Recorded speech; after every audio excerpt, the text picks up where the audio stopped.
talk is money, honey. All we talk is money. All we talk is money. It's like bees to the honey. Honey, money, honey, money, honey. It's the SOSCAST, baby. First time ever doing the show. Welcome to our studio audience. Look at these three good-looking guys. Give these guys a round of applause right here for being here. All right, welcome to the SOSCAST, only on Valuetainment, the #1 channel in the world for entrepreneurs. This is the sexiest, clearly, sexiest financial show in the world. And this is where finance meets romance. And we're going to get into a lot of topics today, as you guys know.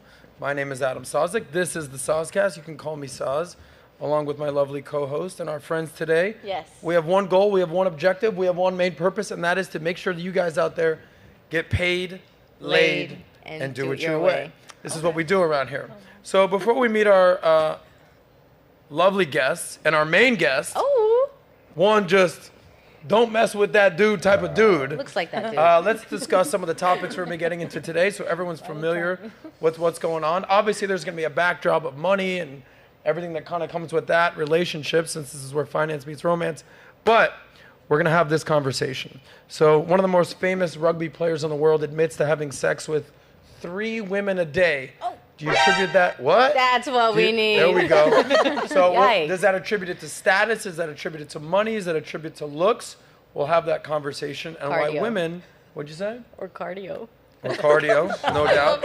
So we'll have that conversation about what women are attracted to in that type of men, which will lead us to a conversation about polygamy. I know you've discussed this concept at length, but the exact opposite of polygamy is polyandry. That's where women have multiple husbands. We'll weigh in on that.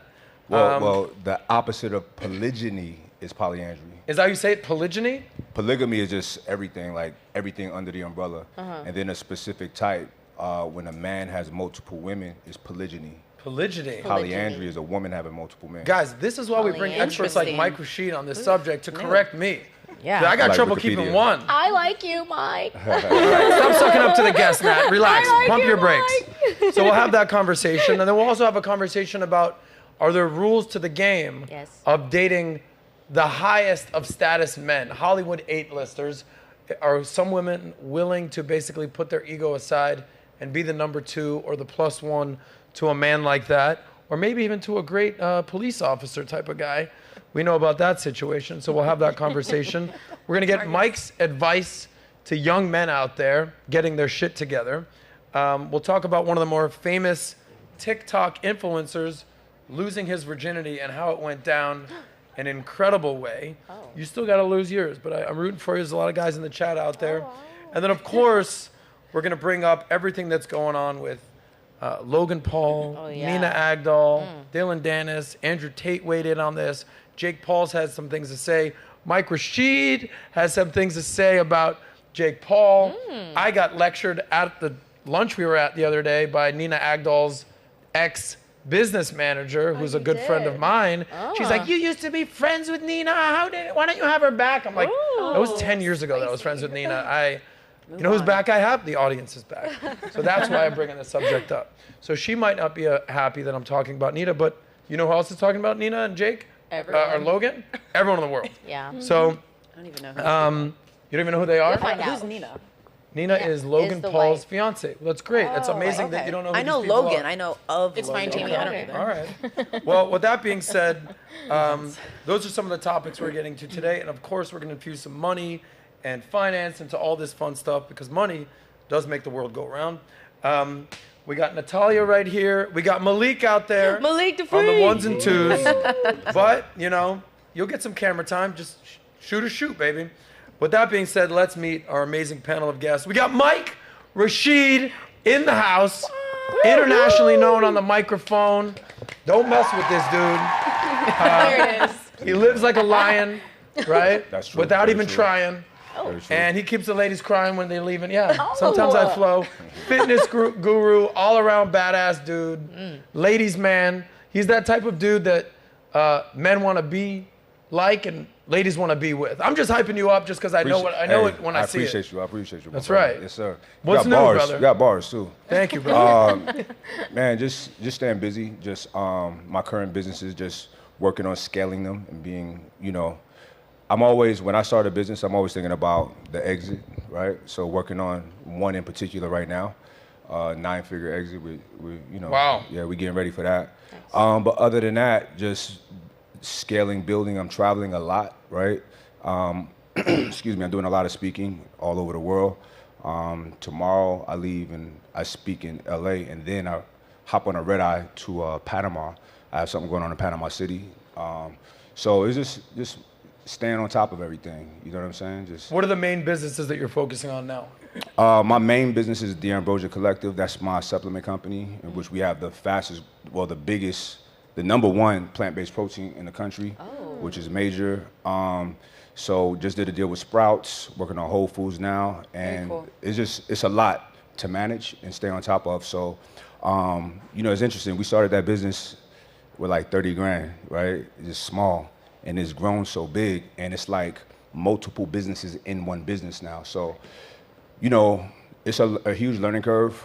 Staying on top of things, hiring the right people, the snipers, to stay on top of certain things. And, it's kind of like the growing pains, and it's hard delegating things when you're good at certain things, but there's people that's better, right? So it's a degree of humility with that, but, you cannot scale without bringing more excellent people into the picture. So, Mike, let me ask you, you weren't always a business guy. You actually, started off what, fitness? I've always been a business guy. Always business. Yeah. Give me your come-up story. So you did this, and then you like before, yeah. I was a businessman. I was an entrepreneur, but it was illegal things that I was, you know what I'm saying? I'm not embarrassed about my past, but it was marijuana, but wholesale, like a lot. So I used to move a lot to the East Coast. And they call that moving weight, Nat. Oh, I thought. Okay, I don't know if you know about that. Moving weight. Sorry. Just for easy math, you get a pound for like $500. On the East Coast, it go for 1,000, give or take, right? So I was doing a lot of volume of that. So that was my first introduction to business. And how did you transition from the illegal moving weight to more the legal side of moving that weight? I attracted a disease situation to myself to prevent something worse from happening. So I caught a couple cases, actually, and I went on a run.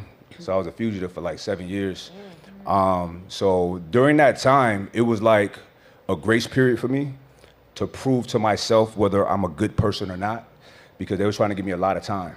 So I was making all the right decisions. It was hard because, when you have everything and then you have nothing like that fast.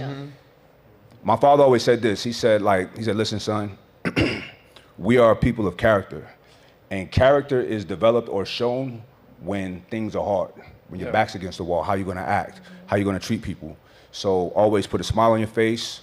Don't complain. Don't tell everybody your problems, and just fix it. Get out of it. And that's exactly what I did. And it was really hard. I ain't gonna lie, but I did. I stuck to the script with that. And because of that, when they finally got me, the U.S. Marshals, everything worked out.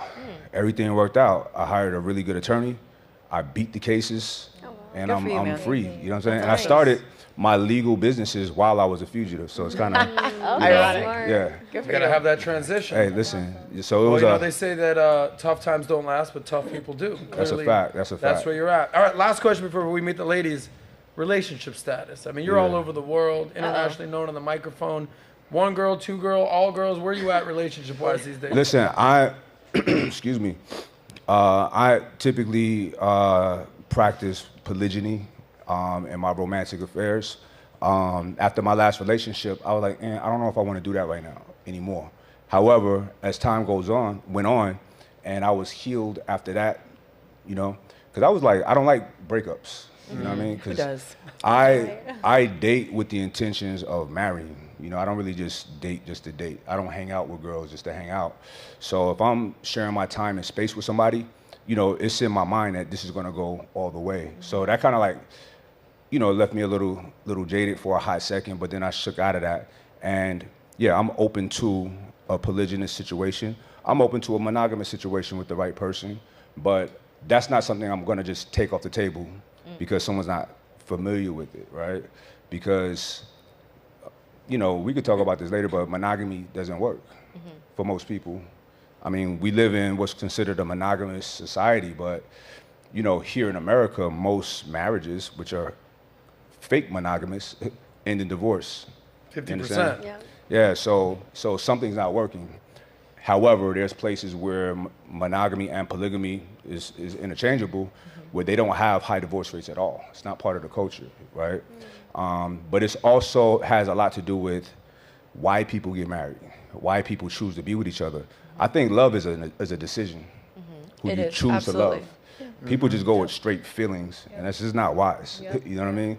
So, you know, things got to be in place, things got to be important, right? And agreements have to be put out there, and then we honor each other's rules and boundaries, and then we can proceed. But people just get in these heavy relationships because of feelings, and that's just not wise. Yeah, Well, I agree. that's just a little taste of what we're going to be discussing today. I so appreciate Mike is the dropping clarity. some gems out there. If you like what Mike had to say, like the video and subscribe to the channel, because this is what we do around here. With that being said, let's meet our amazing panel. Nat, kick us off, and we'll go around the horn here. Awesome. Well, happy SOSCAST Day, everybody. We're super excited to be here. We have a beautiful panel lined up today. Probably the collective prettiest girls. I mean, we have a Yeah. lot of pretty girls I on the panel. know. We do. We got a nice Well panel done, today. ladies. So you say that every single time. That's for the team. I know I say it every single time, but I might not be lying this time. This one before the show, he's know. like, we got a good-looking panel today. I'm Yeah. like, I know. Well, it was mostly because Mike's here, but Yeah. besides that, I know, just we trying got to some look out nice for the looking girls, ladies. you know. But awesome. We appreciate all of you guys, and make sure you guys like the video. Stop right now, like the video, subscribe to the channel. We are growing super, super fast, and you don't want to miss out on all the things we're doing. I will be reading all the super chats. I see my lovely haters who say I don't. I will be reading them. Don't worry. And with Yes. enthusiasm today. So give me some good chats to read. She got the and memo, guys. Let's get on with the Hooked on panel. Phonics worked for Nat. You know, I always say when I found her, she was homeless, penniless. Stop saying that because Shoeless, someone toeless. believed that. Yeah, Someone came up to 'cause me at it's the true. mall and she was like, But a you man said will do that for a woman. Toeless? Yeah, we're selling, Toeless? we're selling her toes on you OnlyFeet. can't Hey, believe it. let the host do his thing. Wow. But a man will do that for a woman. No woman is just going up to a random dude in a trash can and be Fix like, him come up. on, buddy, let's go. You're That's a fact. That's a fact. But this is what us men do for you ladies out there, so have a little respect. With that being said, let's meet our lovely panel today. Jamie's back. Yes. Jamie. Hello, Jamie's in the everyone. house. Hi. Last time you were here, you were a little incognito. You had a hat on. I You had didn't no wanna- idea I was Yeah. not ready to be brought up here, but But today hey, you did it. nonetheless, we're here. Yes. Today you I'm did ready. it. Yep. Got So no hat. tell us what you do for work and your relationship status. So what I do for work, I own a very unique group fitness studio called The Office, which actually is like a tennis ball throw away from this building. And I'm actually a certified holistic nutritionist, lifestyle coach. I'm writing a cookbook. I have my own food program called the 21 Day Reset. I also have my own supplement line as well, so I can appreciate the growing pains that you were mentioning. And I am happily taken. Happily taken to a nice, good-looking police officer. Very nice, good looking. Thank you for your service, Thank sir. you for your service, Marcus. Thank We you love for allowing your woman to leave the house and come here today. We appreciate you. He's fully supportive. What? Gentlemen. funny. Yes. Speaking of a nice gentleman that's allowing his lovely lady to leave the house, we got Melissa in the house. Melissa. We met on Tuesday, Wednesday, Monday, Labor Monday. Day. I can't even know what day. Yeah. Labor Day. Labor For Day. Dan Fleischman's birthday. Yeah. Dan, if you ever see this, happy birthday, We bro. love Dan. This guy's the man. He puts together these influencer lunches. Wes Watson was there. McQueen was there. Dan Fleischman. Yep. You, your husband, my friend Olivia. Names and names, and they were there. But you were there. We met. You just moved from LA. Let's hear your story. Oh God, where do I start? No, I was in California pretty much my whole life, and LA just changed. It's not the same anymore. So I told the girls earlier I moved because of politics, the homeless, and the crime. Like I love the way the state is ran. So, Yeah. and ever since I've been here, I mean, it's just been amazing. You're loving it. And you got here in the I'm summertime, loving so it. just wait till the Yes. winter hits. Yeah. Yes, No but doubt. I don't mind it. I don't mind the heat. And what do you do for work? You're in real estate? I'm a real estate. Tell us about what's yes. going on in the real estate market these days. Well, honestly, Interest rates are at 7-something%. Well, the Fed fund my rate house, is at I got it 5.5%. for 8.9%. Exactly. You got the prime rate at 8.5%. Yeah, it's How are people slowly starting to go functioning? down a little bit. slowly. So, what's sales like in your world right now? Well, I just started, so I'm 4 months in. I'm with Keller Williams, which to me, it's an awesome brokerage. The education for them is great, and I'm just transitioning because I was, in the acting and modeling world for years, and you can't do that forever. You could do acting forever. I mean, but the modeling, no. And I needed a new challenge. During COVID, I tried getting into nursing. I was like halfway done, and then I just kept hearing how negative that industry is. Like the nurses are so underpaid and unappreciated. Yeah. And I was like, do I really want to spend $100K or more in, going into that field? And I was like, you know what? I'm going to be so much better in real estate. Right. And how long have you been married, by the way? A year. Yay. Congratulations. Let's see that rock. Yeah, he did good. Oh, yeah. He did good. Put a ring on that thing. And you know what's crazy? You know what's super uncommon? You never see this? Pretty girls who are in the modeling, fitness, like that type of world, getting their real estate license. Yeah. It never happens. That's sarcasm, guys. And it's like the number one thing. And people are like, what? Sarcasm, guys. Well, congrats. And your husband's a general contractor, so I'm sure that's... he's a GC, so we're a good team. So we're literally flipping homes here and doing real estate. Flipping homes. Sweet. Yeah, which is fun. Well, congrats. Welcome to the show, Melissa. Thank you for being here. Moving right along. Jay Marie's back. Yes, I am. That's right. She's been, this is your third time on the show. This is my third Referred time. from our good friend, the Mizzle. Mizzle. Yes, Mizzle. My dude. Shout out to Mizzle, real quick. The man. He's going to take this clip and he's going to see it and he's going to put it on his Instagram. That dude's the man. Ladies, go look up Mizzle. It's like with 3 Z's. He's best friends with Dwayne Wade. He's out there. He's doing his thing. Creative, yeah. But he's the man, and I know he put us all together. We should have him on the podcast one day. Oh, what's that? We should have him on the podcast one day. He was here in the office last 3 week. days ago, But he'll see this, he'll love it. Give us what's new in your world. But yeah, so thanks for having me again. What's new in my world? So much, honestly. Right now, I'm actually working on a program with a lot of women. They actually struggle, many women struggle with something called PCOS, which is polycystic ovarian syndrome. And I actually had it, and I was able to heal myself through nutrition, changing my lifestyle. So right now, we're working on, doing that, and it's been great. I can't complain, and I love helping women discover, their value through understanding what, their true power within themselves, women and men. So yeah, that's everything I'm up to, and I'm still single. We're building the foundation. We're, building blocks here and there. Well, last time you were on the show, you said you had a little phrase that you were using for why you were single. What was that again? I was focused. Okay, that's right. I'm still focused. Focusing on the bag. Don't focus too much on the bag, then you'll be an old hag and no dude's gonna want to watch you. No. Don't worry. Don't you worry. That wasn't a rhyme, but it is real talk. Whoever I'm with will appreciate how focused I am. So. That's right. Okay, well, welcome. Thank you. We got your sister-in-law, Sydney's in the house. This is your first podcast ever. Right. Don't be nervous, I don't know why Sydney. I'm here. I'm just Don't be nervous. Sydney, what's your story? What do you do for work? What's your relationship status? Jamie Maitland's sister-in-law. I married her lovely brother. Bless your fucking heart. Yeah. You're right. Did you give her a speech like, you don't want this life, girl? No, you don't want she this. can fully handle it. Actually, you did with Jen. Did I? Yeah. Really? Were you that drunk? I don't know. I don't really drink. Well, that night. Anyways. My story, I actually work with her father. My father-in-law, her father, in the golf industry. I do sales for a headwear company called Imperial Headwear and Donald Ross Sportswear, a polo company, and OTG 247, which is a ladies' bag line.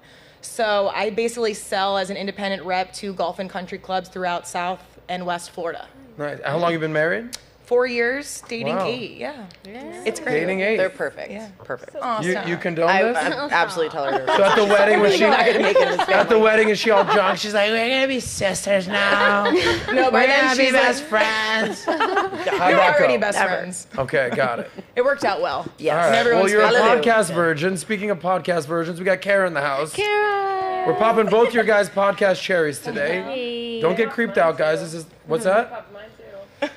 Listen, there's a lot of ladies out there that wants to relax. We're talking about podcasting. Kara, what's your story? Where do you live? What do you do for work? What's your relationship status? How many guys are sliding in a DM? What's up? Currently, I live in Brickell, and I have a little multitude of things going on right now. Not men. You seem you mean No. work. Okay, gotcha. Yeah, for Get work. a multitude of men things going on. Oh shit, Mike. No, yeah. Which is fine. Which is fun or fine? Fine. Or both? She said it's fine. Wow. For her, A married woman says. Okay. Wow. Yeah. All right, see, I shouldn't have been here. Yeah, no, I do bartending both in restaurant and private bartending. I work with dogs. I have like a couple projects under wraps currently that aren't finalized, but they're in motion as well for the dog industry. What do you do with dogs? Currently, I'm walking them, and I'm like partnered with like a few different brands. Nice. Do you ever do anything with cats? I have cats. I got 2 cats I have that 2 need cats. a cat mom if you're interested. Okay, and relationship status? I'm single. Nice. And how long you been in Miami? 2.5 years now. From where?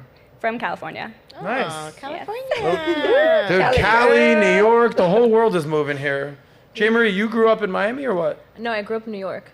This is what I I'm could saying, see that. guys. Oh, how can you see that? Okay. She said, yo. We got Rissa in the house, who never runs late, Go, Rissa. always on time, never upsets me. But how are you, Rissa?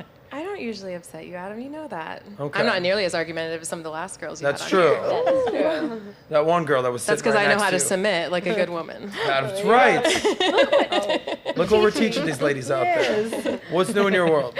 For the ladies that don't know me, I guess, since you guys already know everything, I'm a personal trainer. I'm reinstating my NASM, working on improving some of my business structure, like branching out with a website, things like that.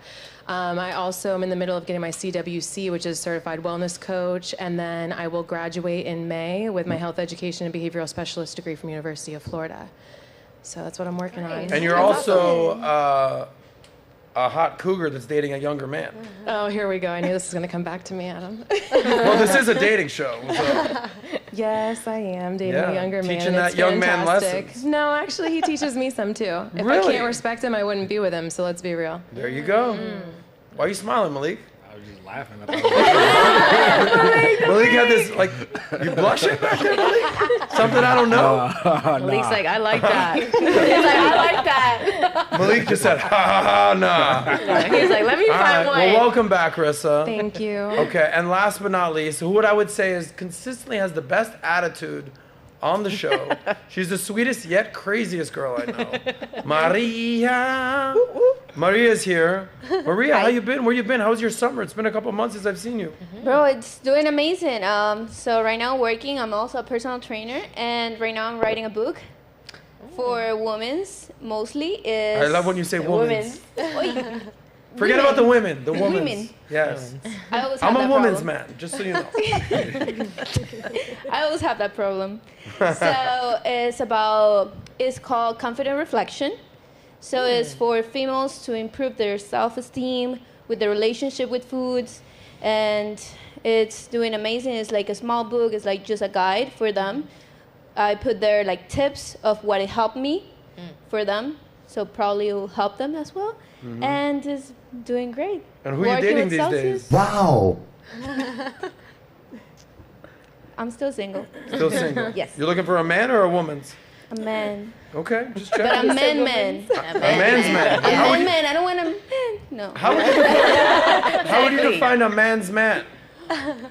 I don't know, Adam. That's why I'm still single. That's why she's here. Are all the guys that are approaching you like more woman's mans than man's mans? What's going on? What are you seeing out there? I got you, Right girl. now- I'll bring you to a tactical competition. Bro, right now, Gotcha. my DMs are men, but they just want other stuff. And What do those man's mans want from a woman like you? bro, you know. I don't know. I would never do something like that. What do you think they Oh, want? yeah. Oh, an angel. They Oh, my probably God. just want to get to know you Yeah. and go on a picnic and get some ass, but that's... I don't Exactly. know. Last option. Oh, is that what it is? It's the last option. Well, you know, mans likes pretty women, so congratulations. You could be an ugly girl that's getting no DMs, so which That's one do you true. want? Good point. Yeah, that's a beautiful thing. You get to vet the man. The man has to shoot a shot. Anyway, with that being said, what a lovely panel. We didn't all dress in black purposely. It's just kind of... I think we knew Mike Rashid was going to be here. Go black and white. Okay. Kara dressed in white. Angelic. So here we go. Well, guys, let's have a conversation of certain type of men just have status. Yeah. And it helps when they're millionaires and they're good looking and they play sports and they're on TV. This type of man can kind of have any woman he wants. And some literally do. So Malik, would you pull up this article by our friend? Now, I don't know this guy. I'm not a rugby fan. If this was an NFL player or an NBA player, I'd probably be more familiar. But there's a rugby player. Punch in on this. Danny Cipriani. Good-looking dude. He says he reveals he used to sleep with 3 women a day at the height of his fame, including dalliances with Katie Price and Lindsay Lohan when she used to be hot and relevant. Let's show a picture of this guy. Oh my God. Poor girl. Okay, there he is with one of his ladies. There he is. Keep scrolling on just so you guys get a feel for him. All right, like, ladies, rate that guy. Just yell the number out. 1 through 6. 6. So 4. Not the best looking guy. Nobody said 8, 9, or 10? No, absolutely not. So gentlemen, you don't need to be at 8, 9, or 10 to take down hot women. You just need be famous and a lot of money. That's it. You'll be okay. I mean, pretty much the whole purpose of this show right here. So he admitted that he find 3 women a day. He says that, quote unquote, sometimes they were women off the street. They were porn stars, actresses, Lindsay Lohan, Katie Price. But now he's 35, married to a 42-year-old woman who's a mental health campaigner. See, there's a precedent here, Rissa. I knew there was a reason I was here. I don't know what kind of shit your 26-year-old boyfriend was up to, but if he's banging 3 women a day, you know, seek help from a mental health campaigner. So here's what I want to understand here. I want to get this from the ladies, and then I'm going to bring Mike to bring the big stick at the end of this. Oh. Time and time again, why do women find these types of promiscuous men attractive? Why do they continually go after a guy who they know is getting tons of women? You're one of many. What is it about this type of a guy where a woman's like, I don't know, let me give it a shot, okay? What do you think? Out of the gate, I think maybe they think internally that, like, I'm going to be the one to change him. Like, first thought, that's what I think. But they think that they're going to be the one they might. When they're really just the one of the night. Exactly. Or one of 3, apparently. Apparently, yes. Okay. That would be my first thought. What do you think, Melissa? Oof, I can go deep in this one. Go deep? I mean, to me, I just think it's a lack of confidence. Like when a woman would just sleep with a guy just because of his status like that. You know? You think it's a woman's lack of confidence? Yeah, because sometimes women just, you know, they will go after men with a lot of money or athletes to make themselves feel better. I mean, I would never go for that. How does that make them feel better, sleeping with a famous athlete? Because the athlete wants to sleep with her. I mean, it's so they're a like kind of status pick-me thing. girls. Yeah. How many of you girls know girls like this that would like, listen, you're all pretty girls. I'm sure you get approached by athletes, famous people, or you know girlfriends that have slept with someone pretty famous. Show of hands. Guys, raise your hands high. They can't see them. So most of you guys know someone who has slept with a famous athlete, Hollywood A-list or what have you. How many of them are still dating that guy? Oh, no. 0. No. Okay, so you guys are well aware that when you're entering this type of situation, you're one of many and it's a hit-it-quit-it situation. Yeah. But you say a lot of it is coming down to confidence. Does this help or hurt their confidence when they get a guy like that, Melissa? I don't know. I mean, did you guys feel fine? Was it just like a fuck to you? Can I say that word? Like, I don't know. To me, I would just not want to give those kind of guys my body knowing that they don't care. It's just an easy lay. Like, how did it make you guys feel? Like, did it make you... It wasn't me. It was my friends. Okay, Shaggy. It wasn't me. There you go. Mr. Lover. Yeah. So it was your friends. Yeah. Oh, that's and different. be honest, Rissa, were you like, so what was it like? What's up? What's up? How'd it go? Not really. You already know, Adam, that status isn't the most important thing to me. It's really character and vibes. Okay. So, I mean, the status is great and all. I mean, it would be nice to stand next to a man, you know, who was doing the most. But, you know, he could be doing the most inside my home, too. So Doing what? Depends. Shit. Cleaning your home? Making moves, making things happen. You know, All right. men can be doing the most in many ways. It doesn't just have to be in the limelight. Yeah. I love Yeah, that. give me some examples. I mean, he could be doing the most, like being a good father and raising children with honor and integrity. Yeah, we're not there yet. Though. Okay. We're You asked. It's the hookup culture. Maria, a man of status, rich like this, I think you gave him a 4? Yeah. 6? No, I So mean, maybe for me, he's it good was looking, like a but maybe 6. he's not the best looking. Why do women continually throw themselves at a guy like this? I feel like this type of men, they attract women Women? that are more, they see this guy more like an investment instead of someone that they can date him. So an investment in their fame and the money. Yep. So this type of dudes, usually they attract that type of woman until they find a woman that they don't care about that and they care about actually what is inside. And that's when I feel like they transition to getting all these hoes and then, okay, I'm going to marry this girl. Yeah, so when you say investments, how so? Investment in regards of, oh, if I'm with this dude, I'm on one night with this dude, I can get this back, this money, maybe this, I can be in this boat, that kind of investment. And also the fame investment, like, oh, I hook up with this dude, okay, famous, you know? It's interesting that you're using the term investment. Yes. But this just seems like a transactional sex relationship. Exactly. He's going to hit it. She's going to try to get something out of it, whether it's time on a boat, jewelry, bag, whatever. I feel it doesn't like seem like an investment. I feel like this man actually attracts this type of woman. I don't know. Yeah. Kara, what do you think? I mean, yeah, I think it's just like an extrinsic kind of like situation that, you know, like the woman probably just doesn't like really, I would say like, you know, she's not looking to it for like a relationship aspect. It probably is like, okay, like what can I get out of it? It's, yeah, absolutely. Like, what is it? How is it going to benefit me? And I think like also like bragging rights of, you know, I, you know, was with this person or like I want to hang around this person's crowd. Like, you know. Touch on that, bragging rights. Walk me through that. Who are they bragging to? Like their friends and like to be able to like probably post on social media. I'm not like 100% sure, but like this is my listen, Kara, let's stay right here. Yeah. Your friend, you, whoever, one of these girls, you just sleep with, pick a name. Derek Jeter, Tom Brady, this guy who's famous in the UK. Pick a famous guy. Walk me through the bragging rights conversation.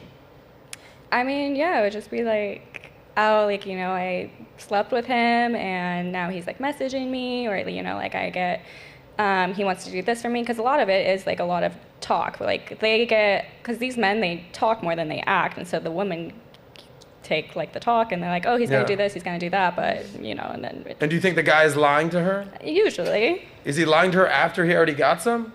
I think it's usually before, but like sometimes even like after. Like, you know, I've seen friends of mine who, you know, well, they'll invite them out because they just want to have pretty girls that come to the club with them. They want to like be, and, you know, usually these men, you know, they want to have beautiful women around them all the time. So they, you know, take the woman and then, you know, they're just like, oh, come to the club, like bring your friends, but then. This is why they say that women fall in love with their ears and men fall in love with their eyes, because women... Men, I'm gonna do this for you, girl. I'm gonna buy you this. I'm gonna take you here. Women are like, oh my God. Whereas men are very visual creatures, so women lie with their looks. You got high heels on. You're not really 5'8". You're 5'5". Okay. I'm so guilty on that one. You had a B cup titties. Now somehow you got double D's. Your hair really ain't that long. You got extensions. Like your makeup, you know, you actually have kind of bad skin, but now your skin, like, women lie. Chameleons. Visually, chameleons. We just men just lie. Yeah, So- men just lie. Because why are men lying? Because we want what? Women. Hoes. I didn't say that. Okay. J-Marie, what's your experience? I wanted to add on I'm not talking about experience, you know, but I will say, like Wayne said in one of his songs, he said, why give somebody my heart when she'd rather have a purse? Oh my You know? God, you have no idea. Lil And, Wayne like, said that, yes. And it's true because men, like, you know, unfortunately, like in that status, they do attract women who are only, you know, looking for what she said, an investment. Because it's true, women who are, you know, genuine and which they probably rarely come across, you know, they want your time. And a lot of times those men don't have time. They're either flying here or doing this or doing that. So a woman knows that already subconsciously. And she's like, okay, so if it can't give your time, then I want everything that I can get out of you. And it's true. You know, unfortunately, like that's just how it is. Gotcha. What's your experience there, Sydney? I think women do it just for fame and fortune. Really, I think it's maybe climbing the social ladder, maybe it's monetary, like bags and things like that. I think it's probably a combination.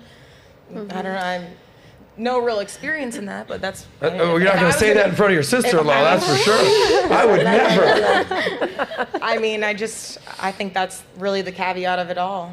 Okay. All right, let's make sense of this. We got Mike here. You've heard all the ladies here.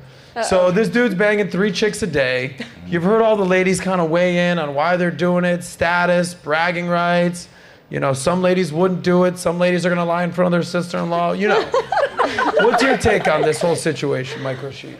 Yeah, it's interesting. Excuse me. You know, I've personally never had an issue getting women. When I was young, when I didn't have much money, I always had a rich social circle, always had fun, always had pretty girlfriends, cool friends, good experiences. So me having money did not change any of that. However, I do see people who come up and get money, and now they have access to women, and they go crazy. They're girl crazy, right? Their whole existence is getting a girl, right? So these guys are, I guess, in a sense, making up for lost time, right? I personally have no desire for that because, and I think it's because of my experience, it's never been a lack of, ever, right? But for the women, I think some of it is wishful thinking, some of it is delusion, and I'll tell you what I mean. I've been in situations before where a young lady speaks to me at a gym or something. I'm saying, hi, I'm being nice, and we should work out or something. I'm like, not really, but you know what I'm saying? I'm just like being nice or whatever. And then I'll see this person. I remember one time I seen this person. I walk in the gym on a treadmill or something next to a friend of mine, and I wave at, you know, both of them. And she tells my friend, not knowing we're friends, yeah, he's always trying to talk to me. You know what I'm saying? It's like they want to be important and to an extent, right? And that's why typically I never usually date women that live where I'm at, right? It's always somewhere else. I don't want people in my business. I don't want somebody that's just chatty. You know, you got to import them from small towns. Yeah, you know. Yeah. I know the type. Small towns, countries, whatever, you know. But I think that some of them, you know, is wishful thinking. Some of them, they do want that status. They want to be at their section at the club. Some of them are looking for a bag, like literally a bag or some jewelry or literally a bag. Some bills paid. You know why make you give a girl a purse when she'd rather have a Why give a girl a heart when she'd rather have a purse? Yes, right. So it's like it is an exchange. I think it's fine. Like if everybody's getting what they want, to each their own. Yeah. As long as, you know, I don't think the lying is cool. I think everybody should be honest and upfront with everything because life would be a lot easier. Yes. But I think it's at the end of the day an exchange. And look, he got to a certain point to where he wanted to settle down and get married. You feel me? So it's not like a forever thing. And the women in that situation, I'm sure they're not proud of it. Some of them are. Some of them, you know, it's bizarre, but some are proud of that. You know what I mean? They want to tell people or let people know that they've done this, done that. Little do they know, like, when I hear somebody mention something like that, I'm automatically turned off. I'm good. I'm good. 100%. Well, let's play a little game, ladies. I'm scared. So this gentleman, pull his picture back up, Malik. You know I like to play the game. Games. At any point, you can ask me questions. We can have fun with that. We'll ask. Put the picture of our friend for a second, Malik.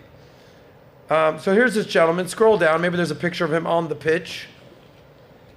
All right, there he is with his, I think, new wife. Keep going. Okay. All right, looks angry there. He's on the field. Keep going, baby. Okay, so this gentleman, got it. So, high value man, good looking, status, sleeps with 3 women a day, now settled down. If you could use one word to describe this man based on his sexual experience, what word would you pick? Melissa. Oh, you didn't even give me a chance to think. Think about it. One word that would describe him. A nympho? Nympho. Yeah. Got it. J. Marie? I was hoping he didn't pick me. Well, just, guys, I'm going to pick every single one of you. So just think of the word. Kind of how this works. I don't know. Maybe he's adventurous. Adventurous. Oh. Yeah, he's out there just slaying the dragon. Nat, what word would you give to this guy? And it's just his whole story, right? Yeah. Okay. I would say a word. I don't know. I would say maybe.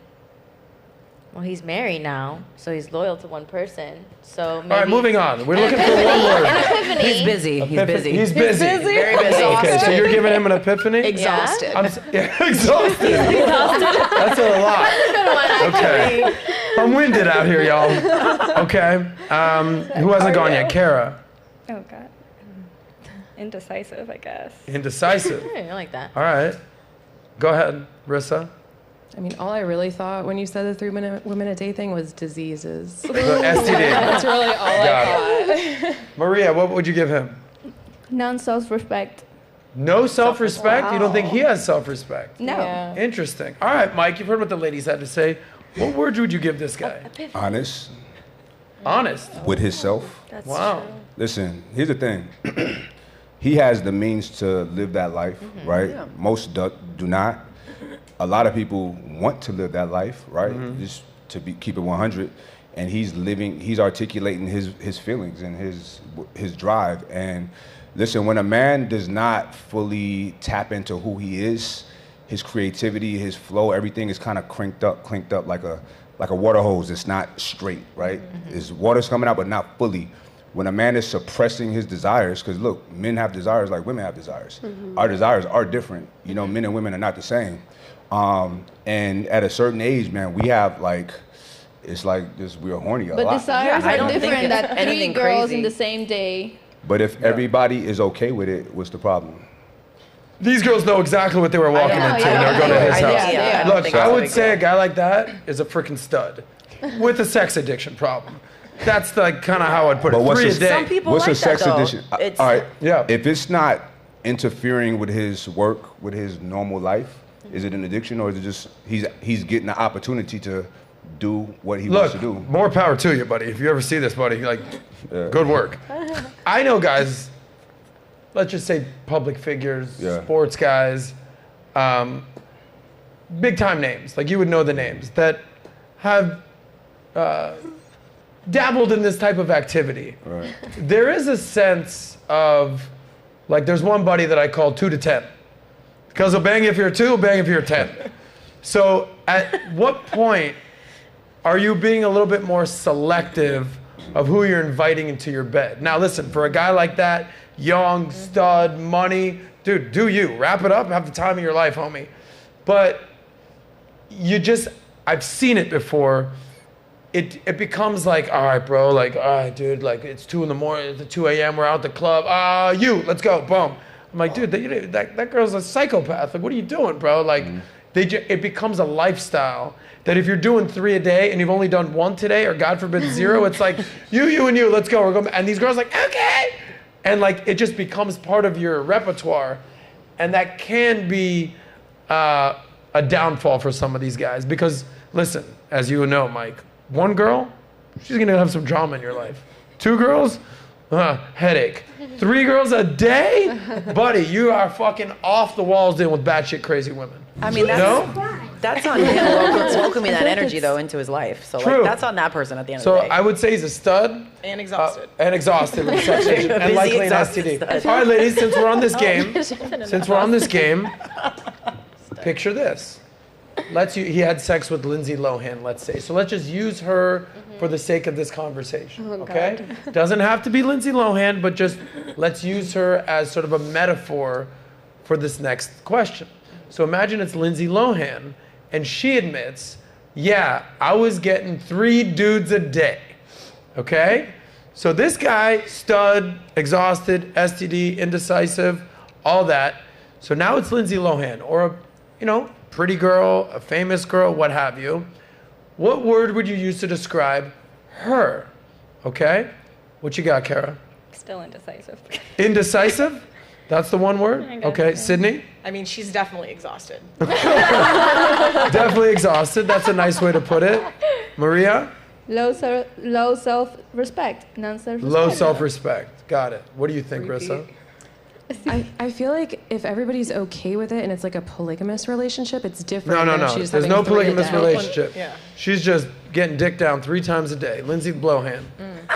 Worn out. Worn out. Got it. What do you think, Nat? You got to come up with one word, not a whole diatribe. Fast.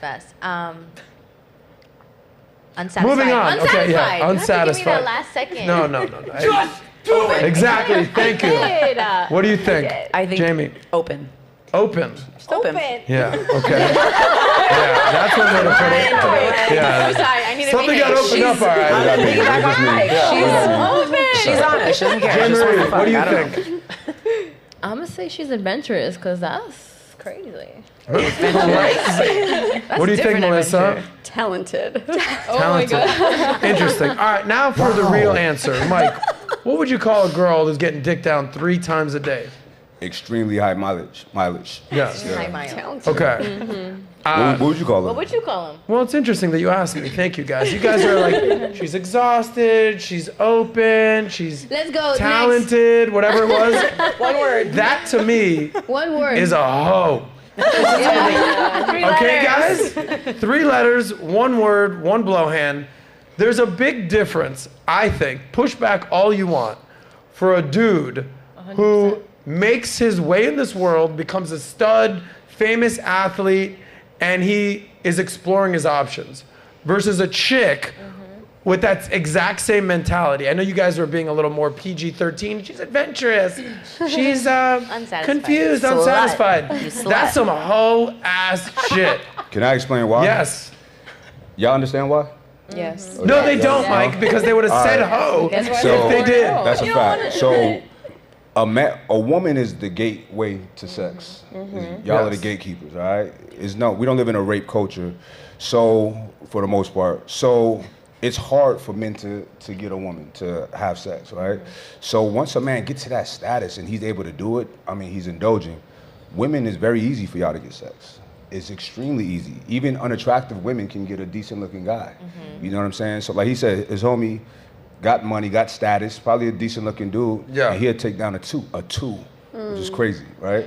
So I think that everyone's got beer goggles at the end of the night. I get it. The fact that it's so easy for women to get laid and it's not easy for men to get laid is just a weird thing. It comes down to this, Mike. You hit the nail on the head about the women are the gatekeepers.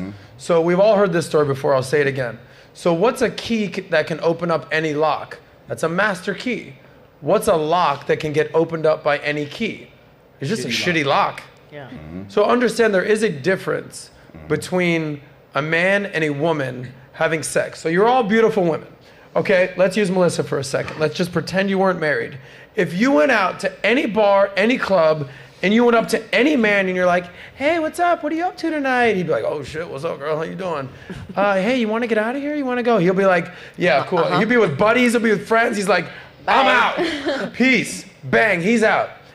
Now, I don't care how good looking I am, how much status, I don't care. It's Mike Rashid. He's going to have to talk that girl up. He's going to have to buy her drinks. He's going to treat her right, prove to her that he's worthy of her time. And this might be some average 5 girl. So for a woman, the access to sex is so much easier than a man. So when we're kind of conflating these two things where, you know, they're both adventurous and they both are confused, it's like, no, he's made it in life. And these are sort of how the benefits of his success, whereas she is just a hoe. Anyone push back here? Tell me I'm wrong. Tell me I'm crazy.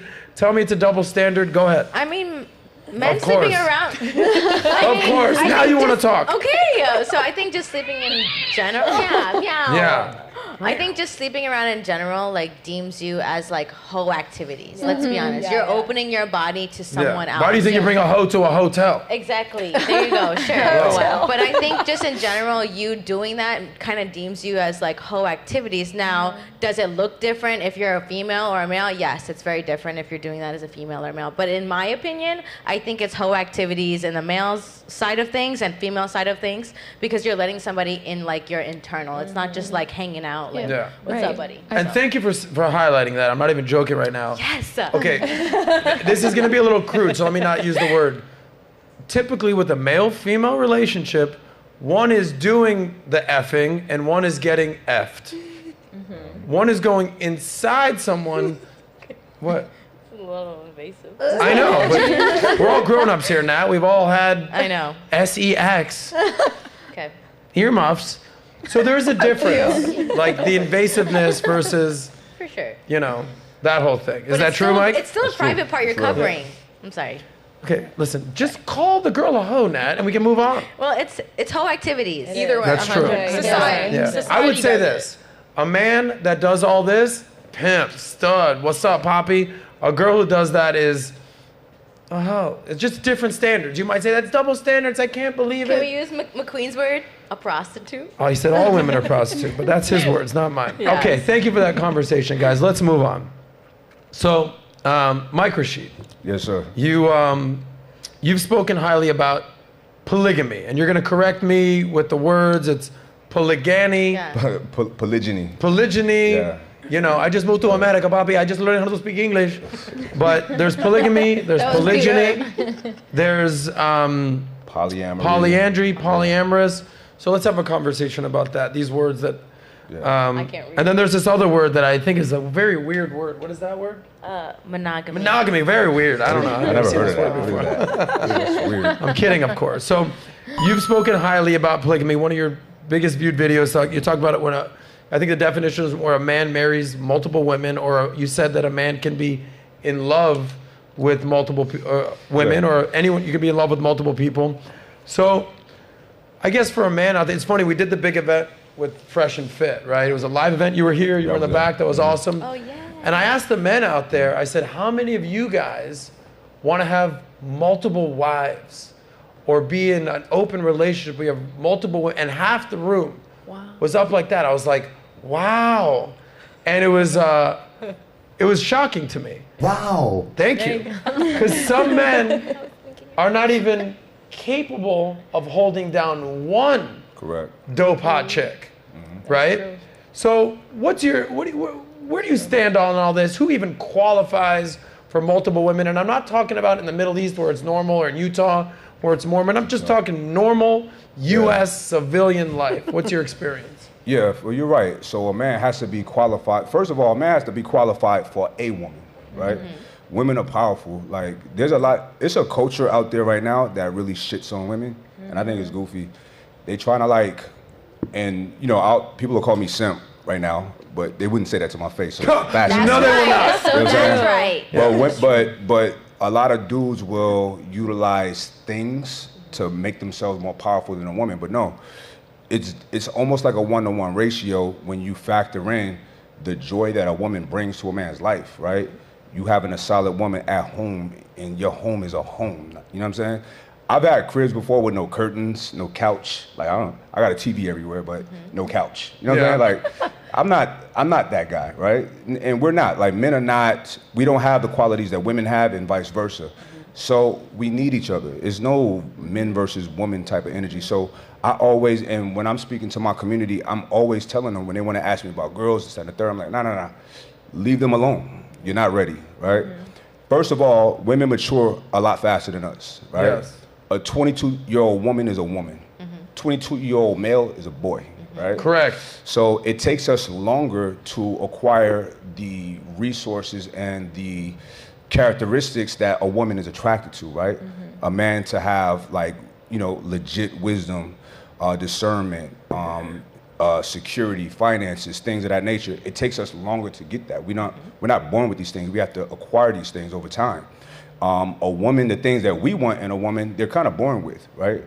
Their looks, their sweetness, femininity, all of these things is something that they have already. So it's not a 1-to-1 ratio in terms of age, right? So it takes us longer to acquire these things. Now, a man, I don't like hookup culture. I think it's bad for our society as a whole, because when you hear men complaining about women, it's always a man's fault.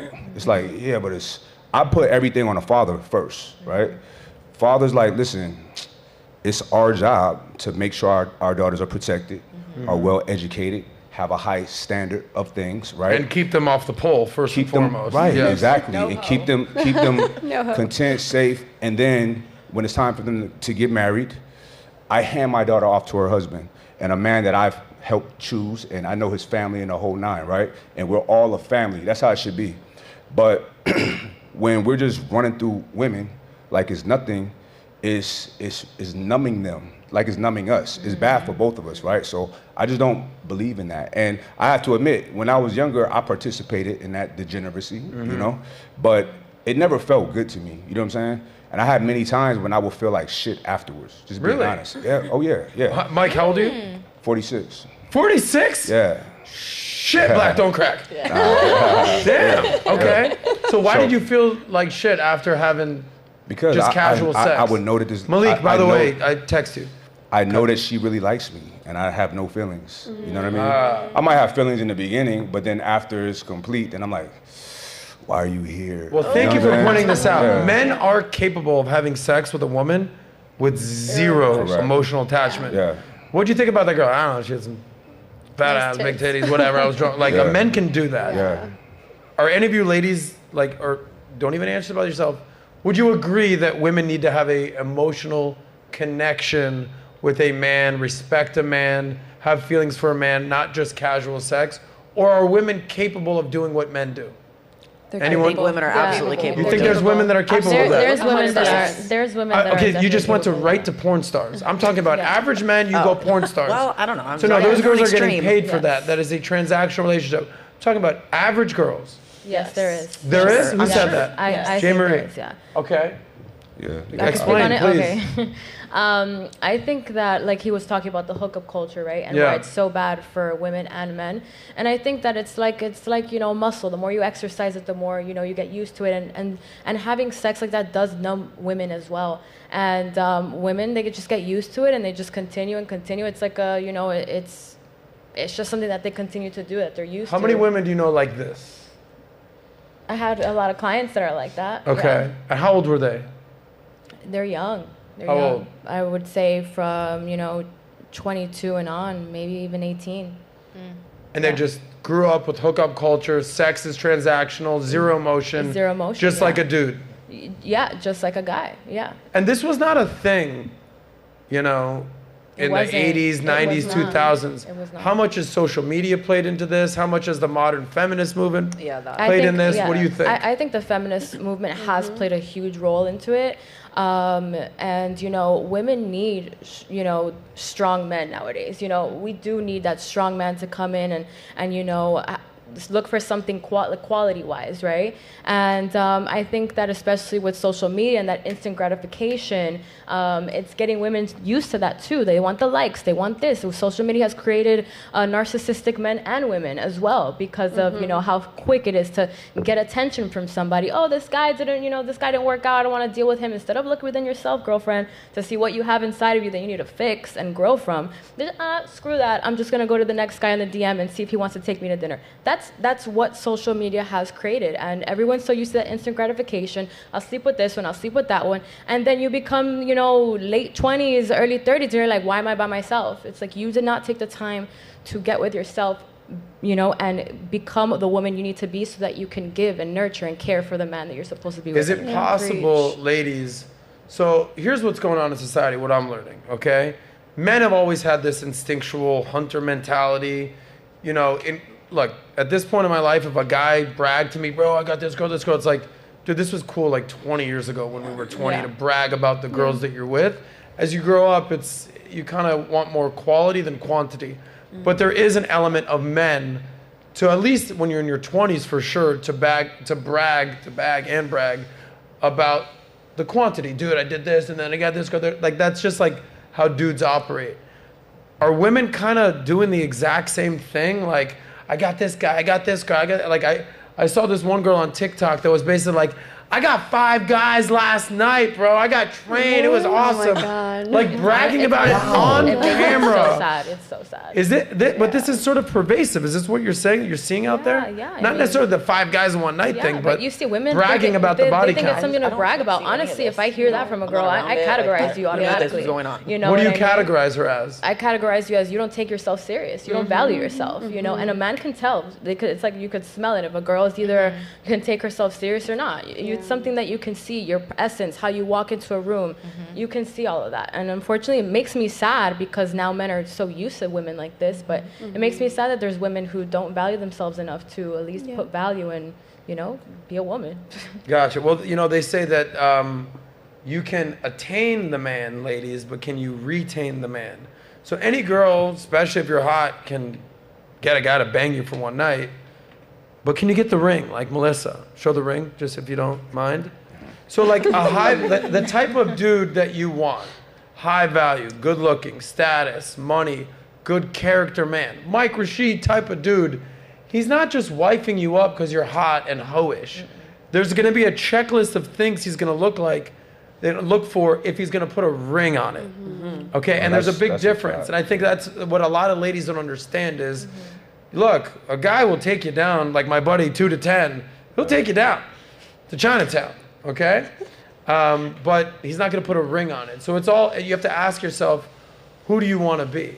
So you got to think about this too. It's more than just a ring. Like when I'm making a decision, I'm thinking about a lot, right? And I'm measuring a lot, and I'm asking a lot of questions, and I'm just very observant because I'm gonna, like, if I come into your world, I'm gonna be like a hurricane in your world in a good way, right? I'm gonna level you up in every capacity. You're gonna be living well.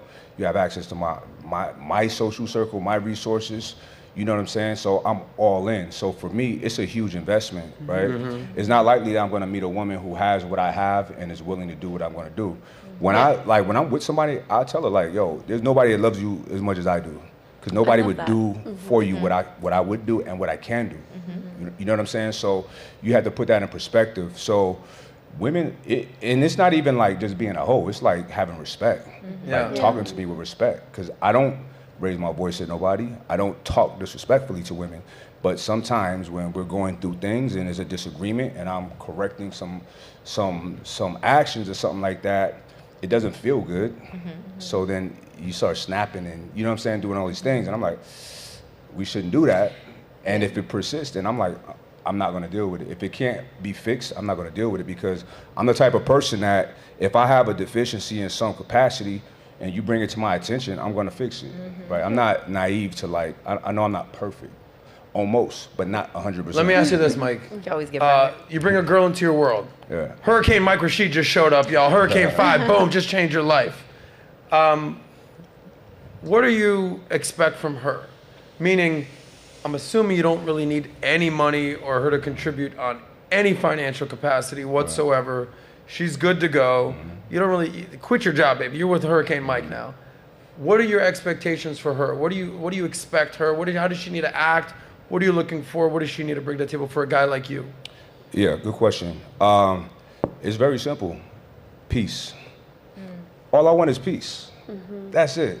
Now, there's certain things like I want you to keep yourself looking good, smelling good. You know what I'm saying? Things like that. Respect me. Don't embarrass me, right? When we're in public, we're a unified front. I don't like when people like arguing with their significant other in front of people. The worst thing ever is to do it to embarrass your man in public. And like attitudes and all of that stuff. Worst thing ever. That's what?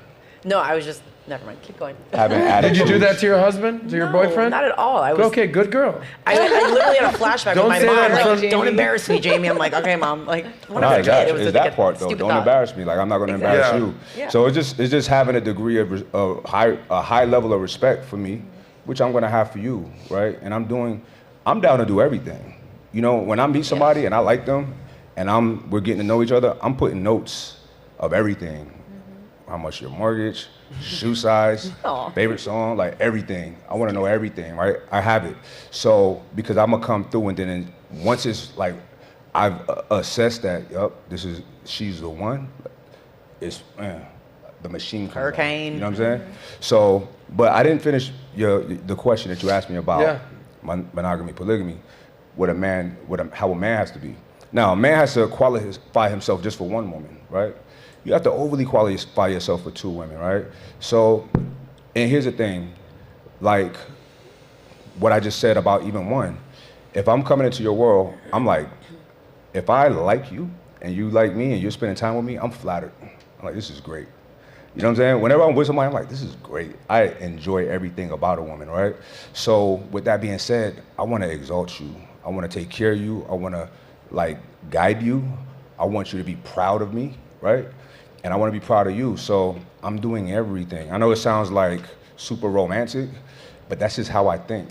Because this is how I am in my life. With my friends, I want to be their best friend. My business partner, like can't believe I'm your business partner. You know what I'm saying? So my woman, like, I got the ultimate guy. Like that's like my ego, but my ego benefits the people in my world. So that's just how I operate. And if I'm gonna ask somebody to share me with another woman, of course her cup has to be full. You know what I mean? So that's just how I am. So I'm not approaching a situation like that unless I'm ready, unless I know I can overly handle this. Yeah, there's a lot of ladies who are sitting on this panel that might need a paper towel because they're salivating. I feel like his personality is very rare and unique, though, compared to other men. Like, you could tell. It's so good to even hear your way of thinking because you can influence other guys that are younger than you, still lost and going through, you know, what normal guys do and like sleeping around and all that stuff. But like, you have morals still. You want to be romantic with your girl. You want to have that best friend and that team and that business partner. And it's totally fine for guys and girls to expect stuff in relationships. And you're making that very transparent and clear right off the bat, it sounds like, in your relationships. Oh yeah, it's an agreement. Yeah. Right? It's not just love, it's an agreement, right? I'm gonna be doing this, you're gonna be doing this, and we honor our rules. Yeah, we honor our rules. If you're going into the business of life with someone, you need to have a mirrored emotional intelligence, which it sounds like you have on a deep level. Yeah. And keep that clarity and honesty. And if you don't like it, use your words like an adult. Talk about it. Maintain the frequency and vibration with each other. And let's talk about it. Shit's gonna change just like the seasons come and go. And it's just how you respond versus how you react. So many things and people are reactive these days. And I think just stopping and thinking, respond. But another thing that guys have to do is like, you have to go into it and you have to implement rules, right? We're the patriarch, we're the man of the house. So you can't go into it free willy expecting, well, you should know that I don't like, let's talk about everything. And like, I'm a lot to deal with, you know what I'm saying? But I'm gonna make sure things are as perfect as I can help craft it in my situation because I like order, right? I don't like chaos. So, you have to do that out the gate. Lots of questions, lots of conversation. Lots of conversation. And boundaries. Yes. Exactly. Well, the next topic we're going to get to is literally rules and boundaries, but I want to play one clip. I want you to kind of break down the polygamy, what's the other word that I'm just learning? Polygyny. Polygamy. Okay. Yeah. Here's a video. This is sort of the East versus West. There's a whole debate right now about Eastern culture. A lot of times people don't understand where Andrew Tate was kind of coming from with multiple women and how he treats women is because Eastern culture, Middle Eastern culture. I know you spent some time in Dubai and the UAE and what was the other city again? Ras Al Khaimah. But what was the big city? Oh, Abu Dhabi. Abu Dhabi. Yeah. My apologies to our Emirati friends. Versus what's going on in the West. And as amazing as the West is, proud American, proud of Western society, there's from a moral standpoint, there seems to be a lot of moral decay. And a lot of it is the high body count of women and the lack of national pride and hyper individualism and not caring about your community, not caring about your family. So with the good comes the bad, right? You could also say a bunch of bad things about the Middle East, but what I will not say is bad about them is they do have more family values and more traditional values and more God-fearing, whereas stats show in America today, the fastest growing religion is atheism, and lack of family and is sort of decaying the culture. And America was founded on rugged individualism and figuring it out, but what are the flaws in hyper individualism? But here's a video right here of a man in the Middle East interacting with a reporter who has one wife, and he has, wait till you see how many wives he has, and they have a nice little interaction. Can we make it a little bit bigger, Malik? But this is why we need to understand each other, not make fun of each other or argue with each other, because there's different cultures, different strokes for different folks. So here's a father with 17 wives and 84 kids laughing at the interviewer for only having one wife. So punch out just a little bit, Malik, to show the whole video, just a tiny little bit. The bottom right. Yeah, and hit the audio and then hit play. How many children do you have? 84. 84? Yeah. Congratulations. 70 wife, my. 17 wives. Yes. Wow. That's a lot of wives. Yeah. I have one wife, which is What? This guy's got one wife. Look at him. He can't even walk.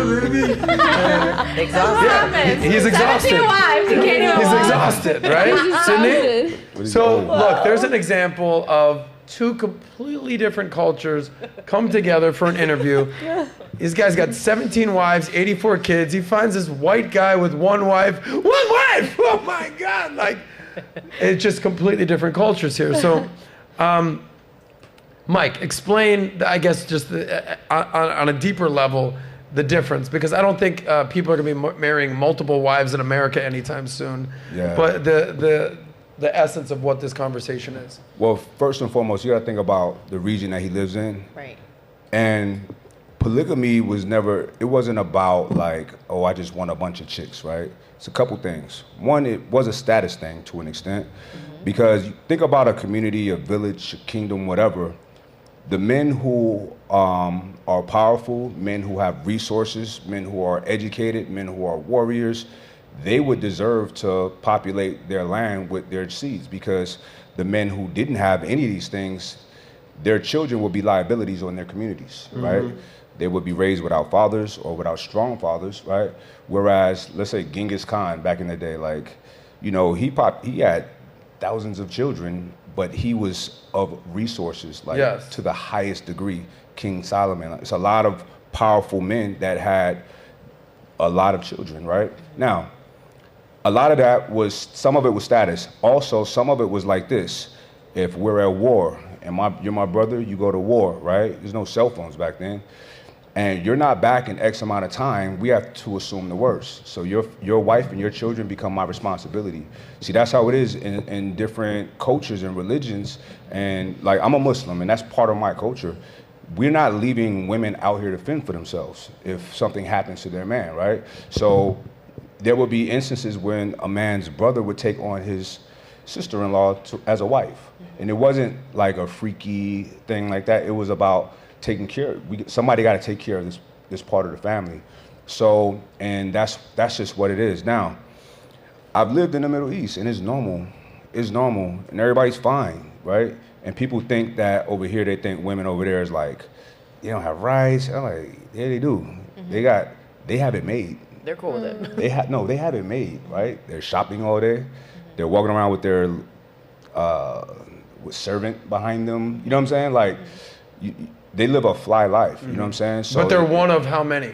Of 17? One of 4? No, 4. In our religion, you're allowed 4, and each one has to be treated the same. Like, so this guy's just kicking it out of the park right there. Yeah. 17. But also you're looked at as like, yo, they say, alhamdulillah, if you got a bunch of kids, like, it's like you're a good man, like you're producing, because the expectation is you produce a kid, you take care of them, you're raising good people, right? It's not like here when you have a kid and you just do it moving. Yes. You know what I'm saying? So it's looked at completely different. It's hard to like really grasp it here because we live in a bubble of, you know, one man, one woman, this, that, and the third. And it's like, yo, out there, cats be having babies. Because that's part of like if you think about it, that's what life is about. It's about procreating. Every creature on this planet, big or small, has an innate desire to pass on its data, its DNA. Flies, ants, humans, dogs, you know what I'm saying? Flowers. We're just programmed for it, you know what I mean? So to me, that's the essence of life, that's how we have eternal life, is living forever, producing a child and instilling in him or her, like, our values, and, you know, hoping that our values are ethical and good for the greater good for all man. So I think that's what it's about. I think it's a beautiful thing. I think children are the best thing in the planet, you know? And us loving them and pouring into them, like, that's a whole new chamber of life. You have any kids, Mike? Yeah. Oh, you do? 3. 3 kids. How old are they? 17, 16, and 8. Gotcha. So you have kids. And I want more. And you want more? Hell yeah. You're going to pull an Elon Musk and just start repopulating the planet right now. Yes. How many wives would you want in your life? If you ever, whether it's formally via the government or just, you know, under a church or a mosque, how many wives would you want? I've never had more than 2 girls at one time. I would be cool with that. Did they ever get jealous? Because I'm wondering, in that culture, if they get jealous of each other. This is the thing. It's on me to set the tone for everything. Yeah. So I mitigate that. I do. It's lots of communication between me and her, them two, all three of us, the whole nine. So I'm very aware of all of the things, the problems that can exist, right? This is why I'm prepared. I'm capable of having these situations because I know what's up. I'm not going into it blindly like, let me see if I can do this. Yeah. You know what I'm saying? So you do put them in the same vicinity together? Yeah. It's not the same bed. Oh, okay. That's fun. Not all the time. Wow. Respect. But let's ask it's not about that though. The threesomes, it's, it can happen, but it's not like. But only certain women have to be. Only certain women are okay with that. I'm sure you've met women that are like, I'm not okay with that. I'm not expecting that from people. Right. You know Got it. Okay. Well, let's ask the ladies. So, how many of you, for the right man, whoever it is, are willing to be one of two, one of any certain amount of number? And anyone here? They have to say no right now. Okay. They have to say no. Why? I don't have to say no. I wasn't going to say no. I'm going to tell you why I say that. Yeah. I've never sat with somebody and had maybe one person and I'm talking about beautiful, smart, intelligent women, and had a real conversation about this, and they left the conversation like, nah, I would not do that, fuck that. It's all, but with people watching, it's like, people feel like they're just accepting less if they are a part of that, and it's not true. Well, here's this. I like playing my games. So obviously, I understand why. Wait, Adam, before you go there, go ahead. Let them answer because I said they have to say no, and that's not fair, right? I'll still say no. I get that you have to say no, but this is going to be a game, and this is a complete hypothetical. So for those of you that are married, husbands, boyfriends, gentlemen, this is a game we're going to play. Let's say that you were with a guy and you were going to be wife number 2, or maybe even your wife number 1, but there's multiple wives, okay? Picture your dream guy. For you, it's your husband. For you, it's your boyfriend. If you have a husband, you have a dream guy in mind. You have a dream guy in mind. You all have a dream guy. Okay. You're with him. This is like, again, hypothetical. Honey, this is happening. No. Yeah. No. I would like to know from a woman's perspective, hypothetical, so there's no no's, I would never. You're doing it for this game. What would the conversation be like with the husband and with the other woman or womans in the families? I want to understand from a woman's perspective what you would tell your husband and what you would tell your sister wives, how you feel, what your expectations are. Complete hypothetical. We get it. We're going to dream. Thank you, Jorge. What do you say to the man and to the other womans? Go ahead, Maria. Hi. Can I be completely honest? You better be. Okay, so I would be like, what's wrong with me? Why That's true though. Why he's looking for another woman if I can't give him everything? Got it. If he goes home and I give him a hug, a kiss, the food is ready, I already worked, let's go, how was your day, what am I doing wrong? So you're looking at this as what's wrong with me. Yeah. Okay, but completely. What about him? What's wrong with him? I understand like sometimes that's culture, but that will be my first reaction. Got it. Can I answer your question? And again, I plan on having one wife. Just to be clear, you have how many vaginas? One. Just one. Okay, so but there's nothing wrong with you. You're great. I still have it. So. That's right. You only have one though. So maybe he wants a second one. That's just my hypothetical.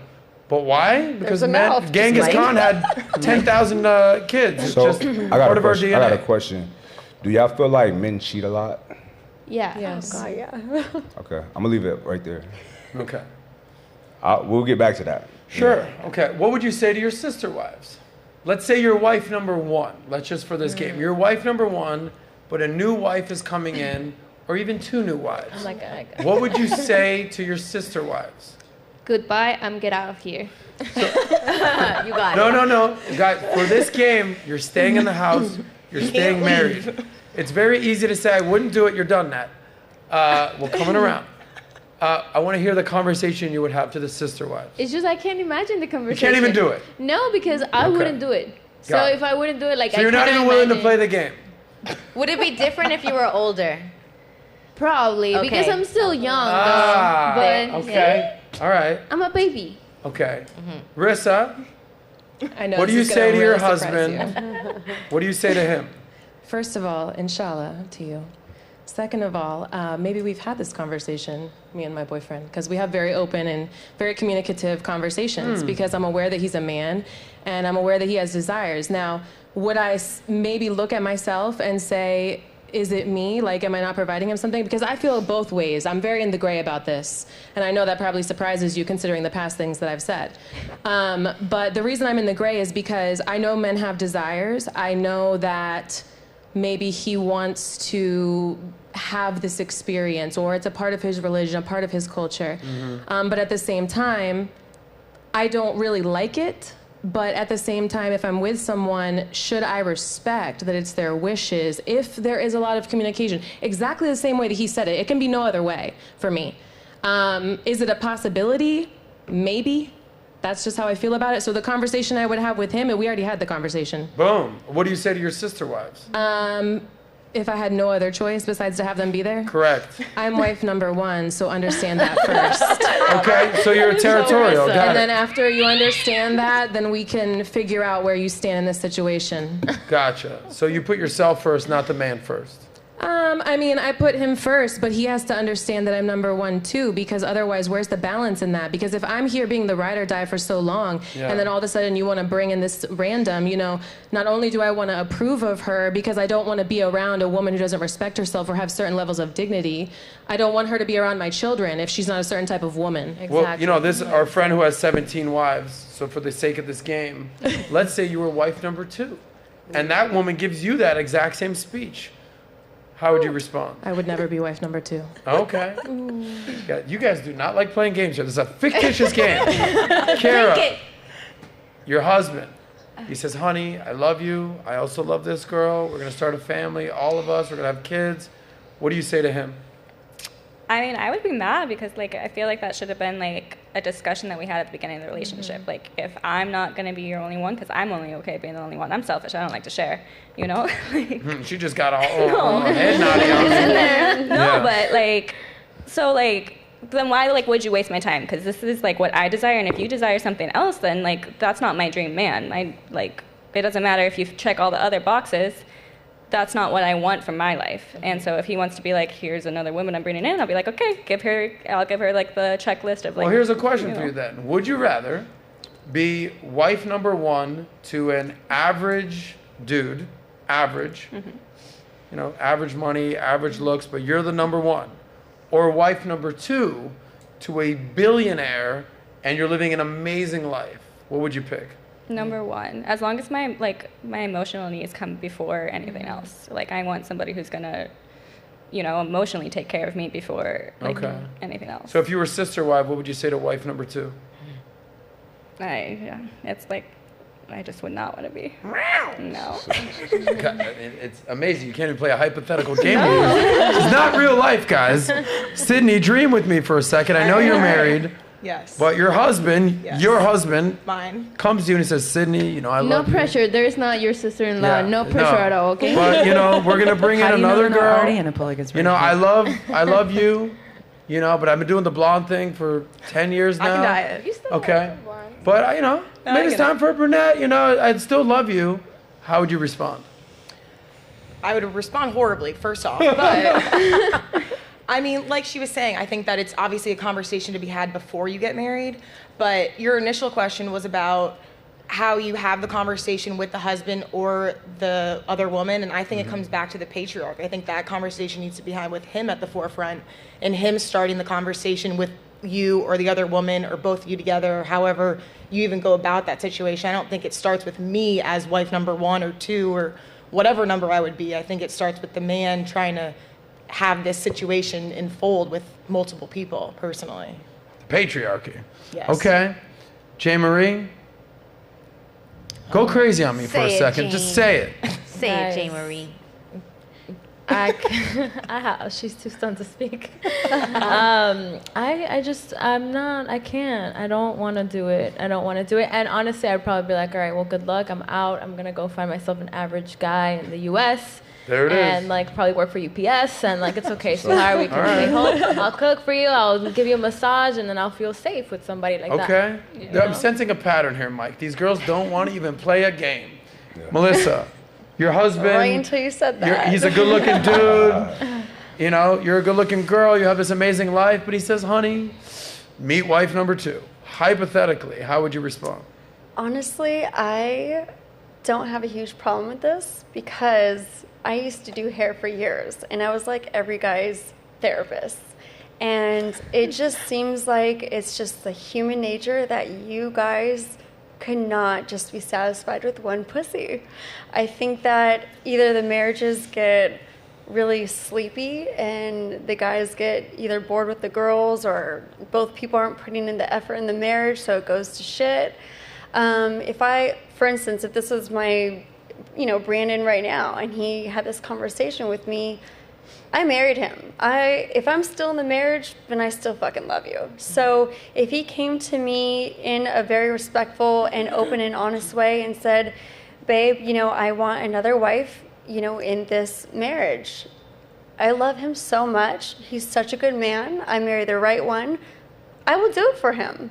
And not only that, I've been with women before, so it's not that big of a deal. So you've been with women before? Yeah. Gee, who is this unicorn chick over here? Where did you come but it's from? not only that. I really love their answers, though, because, we have emotions. So as long as there is, rules and a respect level and communication with the whole party, then I don't see a problem with that because I rather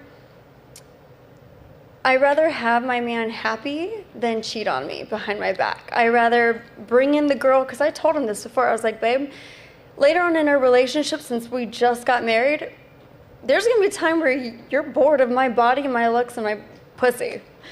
If I rather have you tell me and bring in a girl, we'll bring in a girl together, or marry a girl together, whatever it is, then you go and cheat on me, break my heart, and I'll be jaded, and I'll fucking hate all men. I feel exactly the same way as her. Really? I like your voice, by the way. It's so hot. How many of you women are hearing this message, and you're saying, look at this delusional hot-ass bitch. You don't even know. And how many are saying, you know what?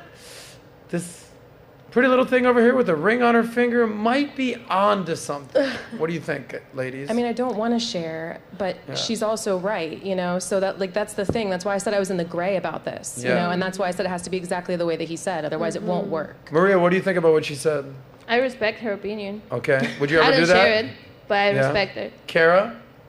I respect Girls, it, it's okay to disagree. Yeah. No, but again, she's into women where I am not. So I feel like that makes it easier in that Well, aspect. I'm not a lesbian, but I've dabbled. Well, yeah. You know what I mean? I'm open-minded. Only women can say that. I'm not gay, but I've dabbled. I've dabbled. It's not when you're pleasing your man. Jamie, what do you have to say about this? I have a lot of things to say about this. Yeah. Well, in nature, there is polygamy and monogamy. Swans have one mate for life, so do wolves. I am not saying I'm not open to that side of things, to a sense, I can open my mind to it. Do I want to? At this point in time, no. Mm-hmm. I would like to be the wolf and be in a relationship with one person till death do I part. And I think the fact that you have the energy for 2 people is incredible. Mm-hmm. Maybe you haven't met a woman that has that dual energy like you do, just hypothetically speaking, my side of things. I have enough energy for one person, and I have somebody with me right now that has that equal energy for the time being, and it's beautiful, and I love that. Again, I can see your guys' perspective. I think it's cool. I think different strokes for different folks. And again, in nature, there are those duality worlds. So it's, I don't know, that's my 2 cents on it. All right. Nat? No. Now I won't even play the game. No, but let me explain why. I can understand your perspective, and I respect your perspective. But for me, when it comes to maybe dealing with that individual that I'm choosing to do life with, there's something, I find a lot of strength in discipline. I find a lot of strength in being able to focus on, one thing for your marriage and your family. Focusing on just your family and not getting distracted by the outside world, you have an upper hand. Why do I say that? Because as soon as you start focusing on what's out there and wanting to add and add and add, don't forget that costs money and time. That's going to take away from you and your family. That's going to take away money. That's going to take away time from your kids. So it's taking away time to invest into the family. And I get it. If you have status, sure, there's going to be women out there who are okay with that. But for me personally, I look at it as, okay, you're taking the time that you can invest in here or invest into the business and grow that and as a team together. And I'll take the back end and so on and so forth to go invest into someone else's family and, you know, body and stuff like that. And to me, for me, it just personally wouldn't work. I'm a traditional type of, you know, woman, I guess you could say, who wouldn't be okay with that. Typical modern Western woman, and just not willing really to have multiple wives but in there. a lot of women who are okay, they've maybe dabbled with other women. They're okay with that. I personally, I haven't. So for me, like that would be, I'm jealous. Were you able to do a poll? No. Would you want to weigh in on something? Yeah, I feel like y'all missing the point of the whole like thing. Like, so if it's for like a family thing, the extra wife is a part of the family. Like, it's kind of like your help. Like, you need somebody to help you wash the dishes. You need somebody to help you clean the house. You need somebody to help you take care of the kids or something like that. That's what that extra person but is that there also for. takes away from you doing it. No, but like, it takes away from you doing it. You're missing out on your blessings. Then you create lazy behavior for your other wife. Oh, she go get the dishes. Oh, you go get the kids. Oh, you go do that stuff. You have children? No, I do not have children. So if you had, would you ever get a nanny or an au pair? Would that not be ideal? No, was your mom if I'm needed with my husband, sure. Yeah, I mean, it's not creating But a nanny's laziness. different. A nanny's not banging my husband and having his kids either. Or so you think. A lot of them do. Here's the thing. cheating thing in my mind. Why I would bring in This is a girl like what I think y'all are not considering, like the nature of a man, right? Put somebody else in your house is not even that as attractive as you, and he sees her over and over and over again. Yeah, his chemicals is going off in the body. Sure. You know, things can happen. Look at Arnold Schwarzenegger. I was just gonna say Arnold Schwarzenegger ended up banging his maid and having a kid. She's not attractive at all. Not good looking at all, right? We have to hire an ugly nanny. No, that doesn't even matter. That dude's still gonna bang the ugly nanny. I disagree with that too, because I heard that men, you know, when us women that, I shouldn't say that like that, just beautiful women, they always find their men cheating with girls that aren't that beautiful. Exactly. And you know what I heard? It's because they're pleasers. I heard that girls that aren't that beautiful, that pretty, they gotta work more harder. pleasers, because the hot girls, half the time, they'll just lay there like a dead fish and get fucked. They're just not, a lot of them aren't pleasers either. Earlier I asked, do y'all think men cheat? Everybody said yes, Sorry. right? So it's like, why not some take men that? cheat. I don't think all men cheat. Nah, I don't think all men. I know all Absolutely men not. don't cheat either. Oh, But you're giving me hope. men, typically speaking, generally speaking, not always, but generally speaking, men that have access to women is going to exercise that access. For sure. And he's not going to be honest about it, right? Because he's not comfortable talking to his woman about it, because he's confronted with, oh, hell no, this and a third. So now I do think if a man wants to explore that with someone he's seen, that should be one of the first conversations out the gate, lay it on the table, right? For sure. But that should be a honest, valid conversation, because the reality is, like, when I was like younger coming up and I would think certain guys was just straight laced, this and the third, it would shock me when I would hear that they cheat once in a blue or do this or do that. Me personally, I won't lie to nobody, especially not gonna lie to look, even you guys, everybody I do business with, my associates, it's like, if somebody's cheating on their girl, I'm not fucking with them. I'm like, bro, you cheating on you're lying to the closest person to you. It weaves a thread through your integrity and your character. You'll tell me anything. So I don't fuck with that, and I'm dead ass. Like, so, and if somebody is, they hide that from me, because I'm on their ass, right? That's just how I am. So I think a woman should respect a man that comes to her and be like, baby, I love you too much to lie to you. I'm not gonna lie to you, but this is my reality. This is my truth, and I don't want to say, yeah, I'll just be satisfied with you the rest of my life physically, and then I know that's not true. And at some point, you know, when people suppress a natural desire, it's going to come out anyway in an abnormal fashion. Look at, and I'm not trying to shit on the Catholic Church, but look at the men in the Catholic Church. I don't disagree with that. They're suppressing sex. I think that's wrong. Oh, yeah. Desire to have sex. And it still comes out in an abnormal way, right? So men suppressing that in their household, it's like, all right, a work wife or some shit out there, they're gonna do a massage parlor, something real seedy and shady, they're gonna still express that desire that they have. You cannot suppress that. And listen, and it has nothing to do with, somebody said, I would ask, what's wrong with me? There's nothing wrong with you. Like, if I choose you, you're perfect, right? But that doesn't mean I'm not a one-woman man. I'm not. And I'm honest about that. Yeah. I never have been. I was just going to ask that. Have you ever dated just one woman? I have. Not your thing? It's not. May I ask why? I like the companionship of women. Okay.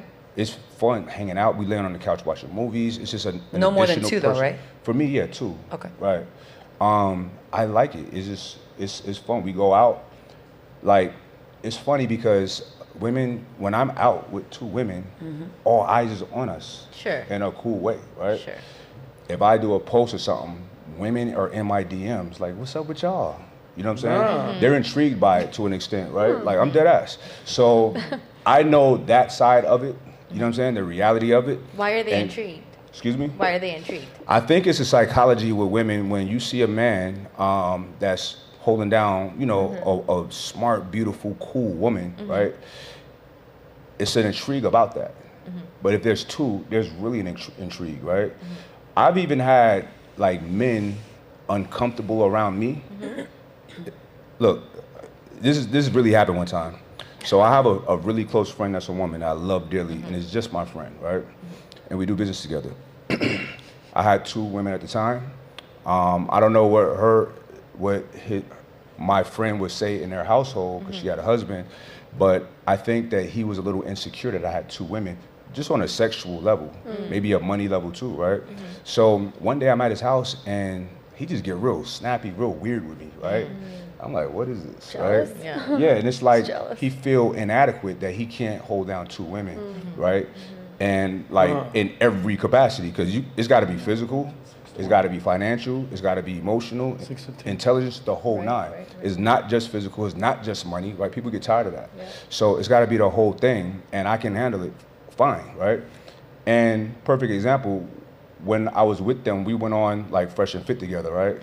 I had my girls on there, and you and the 2 girls. Yeah, it was a panel of 8 women. They all said, "Oh hell nah, fuck that," this, that, and the third in the beginning. At the end, everybody was like, "Nah, I think I would try that," right? Because they seen how normal we were, loving, and these were not like bimbos that's typically on that show. It was like they were like the bosses on that show. You know what I'm saying? Like beautiful women, intelligent, had their shit together, made their own money, the whole 9, right?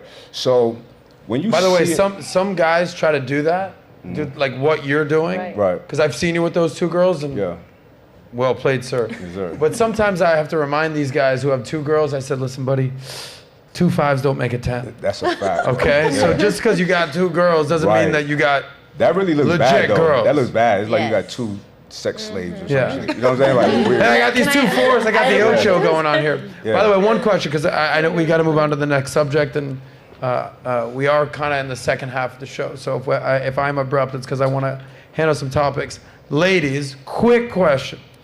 How many of you would be interested in having 2 husbands? I was just going to say that. Yeah. That's so This girl, funny. I don't even know what she's got him. going on. I was going to ask him Yeah. how he'd feel about that. So How would beat you me feel to about it. having 2 husbands? Me? Yeah. Oh, perfectly fine. You're good with 2 husbands? Of course. Yeah? Yeah, because if one drives me fucking nuts, I'll go to the next one and hang out with him for a little bit. I don't know what's going on in your household, but just... She's a simple girl. How about you? You're a simple girl. Would you want 2 husbands? I want to be the wolf. I want the one. I want my one man in my awesome fucking monogamy relationship. There you go. You're the wolf of all streets out here. Jane? I agree. 2 husbands. I agree with Jamie. No, you don't want 2 husbands? I'm good with one. One to go to work, one to stay home with you? I just want to love on one headache. for the rest of my life. So. How about you, Sydney? I'm good with one. Really? Strictly One and dickly done. the one. Strictly dickly. Forever. Okay. You're welcome. Would you want 2 husbands in your life? It's already hard enough for me to find one guy like Marissa? No, I don't want to. Not at Too all. much Maria? work, it's exhausting. One. Now, if you had the chance, dream with me for a And second. the guys are cool with it? Yeah, sure, whatever. They're not. They wouldn't. Let's just hypothetically say the Any guys real were man cool with wouldn't it. be cool with it. Correct. But again, these are Hypothetical. hypotheticals. Yeah, what about you? Even You're the if second husband. Even if Mike, you could, Adam. even if you Do I could, both wanna hold be on, my- guys. Even if you could have multiple husbands, you wouldn't want it. I would say that most guys, if they could have 2 women, Mike Rashid style, they will take it to the it bank. goes back to that slut question. Would you be okay with another husband than your wife? No, not even close. Guys don't play with that thing. Unless the guy's bi. I would say it's very hard for a guy to be bi. It's like women are on a spectrum sexually. Guys are gay. Most of you girls have made out with guys. Yeah. No guys just like casually sucking I don't dick. believe in a real lesbian. I don't believe that exists. I'm gonna tell you why. Facts. When I moved to California, I met a lot of gay people, right? And became friends with some of them, right? The guys are disgusted by the idea of pussy. You feel me? Like, it's nasty to them. The women, even the tougher ones, the dressed like guys, when you get, I didn't say it, but when we get comfortable around each other, they start talking about dick, how they like dick, and they would do this and do that. You know what I'm saying? So that showed me something right there, that guys that are gay are really gay. There's some chromosomes that are not chromosoming, right? And for women, it's just like, it's kind of interchangeable. It's like guys just aren't into it, but women just haven't had the right thing yet. Yeah, they're just like, whatever. There's still hope for you, girl. Let's be honest. Next topic. All right, moving on. Let's help the men out there. Yes. That was fun. A little bit more financially, successfully have this conversation. By the way, we're going to be doing super chats at the end. So let's help the men. A little bit more from a financial standpoint, a life standpoint, a lifestyle standpoint. Thank you for that. So one of the clips that I saw you say, Mike, I'm going to sort of use your quote here, was, look, here are the steps men can take to better qualify themselves for a relationship, and that is to fortify yourself all the way around. Be the complete package, triple threat that we talk about here. Mentally, physically, spiritually, certainly financially, before you go out into the sexual marketplace. Cool. And then you said when all these things are intact, you can properly assess the situation. You can see bullshit from a mile away. You've been there, done that. You can take care of a girl in that instance and nurture a relationship with a woman. So basically a man has to get his shit together. Totally agree, totally understand that, no doubt. The financial component, right? So I talk about making money, saving money, being smart with your money, and that is sort of one leg of the tripod of success. Money, success, everything comes with that. Then your looks, physically, working out, being an attractive male. And then the third component is being a man of character, a man of value, having principles, having game, having riz, everything that kind of comes with the character side of things. So my question is this, Mike. So you know how Future always says, like, chase a check, never chase a chick. Keep going. Percocet, Molly Percocet. No drugs. Right, no drugs. But chase a check, never chase a chick. Cool. And they also say in the red pill community, chase excellence, not women. I get it, okay? But I can't tell you how often I see guys that move to Miami, let's say. They moved from New York, they were Wall Street guys, or they moved from San Francisco, they were tech guys, Silicon Valley guys, and let's say they're worth $1 million. But the problem is they have zero game. They have zero swag. They have zero risk. So they like lead with their money. Oh, baby, I'll buy you this. I'll do this for you. And it's like they don't lead with game. So how do you balance that? You talked about bettering yourself before you got to the marketplace. So how do you focus on the money and focus on success, but not at the detriment for just being able to talk to women? How do you balance that? All right, well, first and foremost, don't treat them like prostitutes, right? So, and when I say fortify yourself mentally, physically, spiritually, financially, the mental and the spiritual will prevent you from dealing with people on a financial level, especially out the gate. A woman that I'm dating, that I'm getting to know, is not seeing $1 of mine unless I'm really considering being with her, right? It's like, I'm not trying to like bait anybody in with money. I'm not gonna do that. I don't need to. And that's not what I want. Right? So people got to be mindful of that. And that's why I lead with fortify yourself mentally first and spiritually, because when you're spiritually aligned, when you're mentally aligned and you have some intelligence and a degree of like ethics and morals, you're not leading like that. I know a lot of people that lead like that. And it's so weird. It's like, what do you're pathetic. You're poor because all you have is money, right? So you're poor, you're worthless. And women will run game on them all day, every day, right? So, and dudes will get around them. Women will run game on those dudes all day, every day. Let me get the ladies' perspective here. How often do you guys see men, whether they're good looking or not, whether they have game or not, just go straight to the, I'm rich, look at my car, I'll take care of you, just go straight to the money angle. How often do you see that? What do you think, Kara? Yeah, definitely. And they kind of play it, like, usually, like, in my experience, in your face of, like, you need me kind of aspect. And it's like, I have nothing to offer in that regards. Like, if it's a man with money, that's how my perspective. So what do they say? Like, how do they position themselves? It's kind of like, oh, like, I have this, like, I can, you know, like, I can take care of you in this way and that way. And it's like, well, I have my own things that I'm doing. Like, I'm setting myself up so I'm okay until, you know, the right person is like, you know, like, we're going to be aligned together. Like, we're going to do it together. Like, I'm going to be okay with or without you. Like, you're just here to, like, make it easier and better if you're coming into my life, and I'm going to do the same for you. So is it a turn off or a turn on when they're like, I got money, I'll take care of you? Yeah, it depends on, like, how it's being portrayed. Because normally it's in, like, a derogatory way towards me, as if, like, I'm not good enough. Got it. Like, but what do you see out there, Jane? It's a lot. It's like you know, like I was saying before, it's like really sad that somebody would have to lead with their money. But you know, I'll speak for myself. Like, you know, when I'm on a date or if I'm, you know, with, you know, speaking to someone, first thing I'm looking for is this man have self-discipline, right? And self-discipline, when a man doesn't have self-discipline or when they don't have self-control, you know, there would be a liability to me and my family if I were to have it with them. So when someone's leading with their money, to me, it's like, why are you, what do you have to offer to me that's not your money? Like, that's what I want to know, you know? I'll say something quickly, but there was this one time I went on a date and this guy just gave me his like Amex card. And I looked at him and I was so uncomfortable because I'm like, why are you giving me your card? Like, it was such a turn off to me. I'm like, I'm never seeing this guy ever again. Right after he just gave me his card, I'm like, I'm not going to see him again. This is terrible. He just gave me his Amex. He's like, no, just whatever you want. And I'm like, so what do you think he's thinking in his head? I'm a pimp. She can do it if she's going to love this. What do you think he was thinking when he gave you his credit card? On a first date?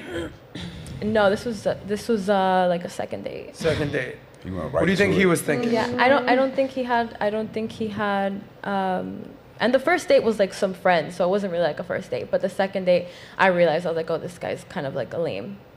Gotcha. Yeah, he's a lame, 100%. Maria, what do you see out there? As far as guys leading with their money. So I would say, so what are you? Like, who you are? Because for me, it's not important the money. Of course, you have to be stable financially to date with me, to be with me. But I want to know who you are. Like, if you're putting the stuff that your money in front of me, like, okay, whatever. Next. Yeah. Who you are. Like, how do you treat your mom? How do you treat your family? How do you treat the server that is right now giving us the food? For me, that is more important than the food, actually. Got it. So it's not what you have, it's who you are. Now, ladies, would you say that money is the main course or the entree, like the cherry on top? Like, all right, I kind of like this guy, and he's rich. All right, I'm in. Versus, oh, he's got money. That's the most important thing, and he happens to be cool. Which way is it? The money comes with it. Yeah. So what's the main course? The personality or the money? Who they are, because your character lasts. Your character lasts. Your Yeah. character is what carries the family. The character is what carries, you know, your legacy. It's your vibes. If I'm stuck on a fucking island, like, I need to be able to talk to you, dude. Your money's no good on an island. Like, I need to be able to vibe with you. It's. Do you plan on being stuck on an island? I mean, maybe. Who knows? I know you're a wolf. You're not gonna Holy be stuck on an shit. island. How did your husband get you? What was like his pickup line? How did it work? Honestly, did he lead with his he game, didn't. with his riz? Was he like, yo, you down to do a threesome? I'm down. What's up? Wife number 2? How'd that work? No, not at all. We were friends for like 6 months before we even Just friends? Yeah. Gentlemen, be very wary of who the guy friends are, especially around a pretty girl. I'm just your friend. Was he already As I always successful? say, a shoulder to cry on is a dick to ride on. And there it is. You got Yeah, he married. was, but I mean, at the time, even when we met, because we're very equal in everything. Our bills, everything since day one was split down the middle. I'm about to lose my goddamn mind right here. You're splitting the bills with your dude? Yeah. Yeah, everything. Literally straight down the middle. Am I getting punked right now here? No, but Why you know would what, a girl to like me, you it's healthy. split bills There's with a zero dude? arguments. There's zero complications in I've that. never run into a situation And I like this. it though, because I'm independent. I don't need his money. But a girl like you in LA, there's rich guys, Hollywood, A-listers. They're You could be turn-off. taken care It's just of like what the girl nonstop. said. That wasn't a thing that you're interested in? No. You'd rather when I split dated the rent? guys like that, they were so full of shit and full of themselves. Yeah. It was such a turnoff. And I feel like they don't respect women that have their own careers and their own brains, and they want to belittle us and you know, shove $100 in our face or whatever it was, the credit card in our face. To me, that's disrespectful. Can I chime in on that? Yeah, go ahead, Mike. It could be the icing on the cake. I'm the type of person that is willing to fully take care of my woman, but I'm not taking care of a woman who can't take care of herself. Right? So I like that. I'm not picking somebody. I'm not picking somebody who's just struggling and absolutely need me. Well said, Mike. Because if you're struggling, first of all, like I've had situations when somebody would just out the blue just ask me for help. Like in the beginning, I'm like, well, why are you in this situation? Typically, it's some kind of deficiency in her behavior, her character, or something that has her in a bad situation. And I don't want any parts of that. You know that's the game too that women play though. The woe is me. I can't pay rent. I can't make my car payments. It doesn't work on me. That doesn't work on so me. many guys with money get sucked into that. Yep. And then like, okay, well, if I help her out with her rent this month or her car payments, because this is half of the girls in LA that fall for this and go for it. I don't associate with broke people, period. I like that too. At all. This is not a thing. You know what I'm saying? Yeah. All right, guys, last topic of the day. Oh, I can go. And then everyone, can use the bathroom. Last game. So you might have seen in the news everything that's happening with Logan Paul, his wife, her fiance, Nina Agdal. Jake Paul is obviously in the mix now. Dylan Dennis is posting stuff of Nina Agdal. A lot of people didn't even know who Nina Agdal was before this. A lot of people didn't know who Dylan Dennis was. Everyone knew who Logan Paul was. Now everyone knew Jake Paul. Now they're weighing in on this. You got Mike Rashid weighing in on this as well. Andrew Tate's weighing in on what's going on here. So let's kind of circle back what's going on here. He's in the news. They're about to fight in October, coming up. Dylan Dennis slaughtered as Dylan Dennis prepares to go to jail for basically what he's leaking about Nina Agdal. Andrew Tate shows concern for Logan Paul ahead of the boxing match. So open that up a little bit. So scroll down. He's obviously, Dylan Dennis has been putting Nina's stuff all out in the mix here. Logan Paul and Jake Paul are fighting over their Prime and Celsius drink sponsorships or ownerships. There's in-house fighting. Tate tweeted right here. You said, it's bad when even your yes man is saying yes. That's what Dylan tweeted. And then just scroll down a little bit. Andrew Tate basically said yes because he insulted God. That's what he's basically saying about Logan Paul. No amount of money, no amount of fame, no amount of muscle can protect you from God. True. And until he gets on his knees and begs for forgiveness, it will continue. So essentially, Andrew Tate is basically saying this is God's coming down on Logan Paul for disrespecting him. His words. He's wifed up Nina, or he's about to wife her up. A lot of alleged things are coming out there, a lot of leaked photos. There was an alleged sex tape. It turned out it wasn't her. As I told you, I'm getting yelled at by my friend, her old business manager. You have to defend Nina. I'm like, I don't need to defend anybody. I'm just saying this is what's going on here. Everything's going on here in the mix. Now, Nina has basically filed a restraining order, is now suing Dylan Dennis, all this crazy stuff here. So they're all up in the mix. There's videos, actually, that just surfaced. Do you have those clips from YouTube, Malik? While all this is going on, the legend, Mike Rashid, is saying, you know what? I want in on this action. Yo, Jake Paul, I want some of what you got going on here. He's all up in the mix. This is a video of Mike Rashid training to potentially fight Jake Paul one day, maybe on a card with Logan Paul, with Dylan Dennis. This is Mike casually beating the shit out of a boxing bag. Go ahead, watch this.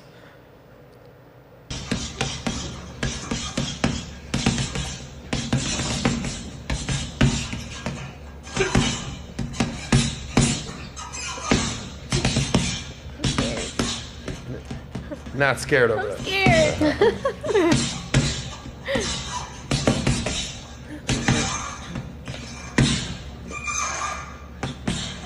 So I know some of you guys are saying, especially the tough guys in the comments, oh yeah, bro, anyone can beat up a bag. Anyone can do that. What happens if he's fighting against a grown-ass man? Too. Malik, play that other video. Oh, no. Yes.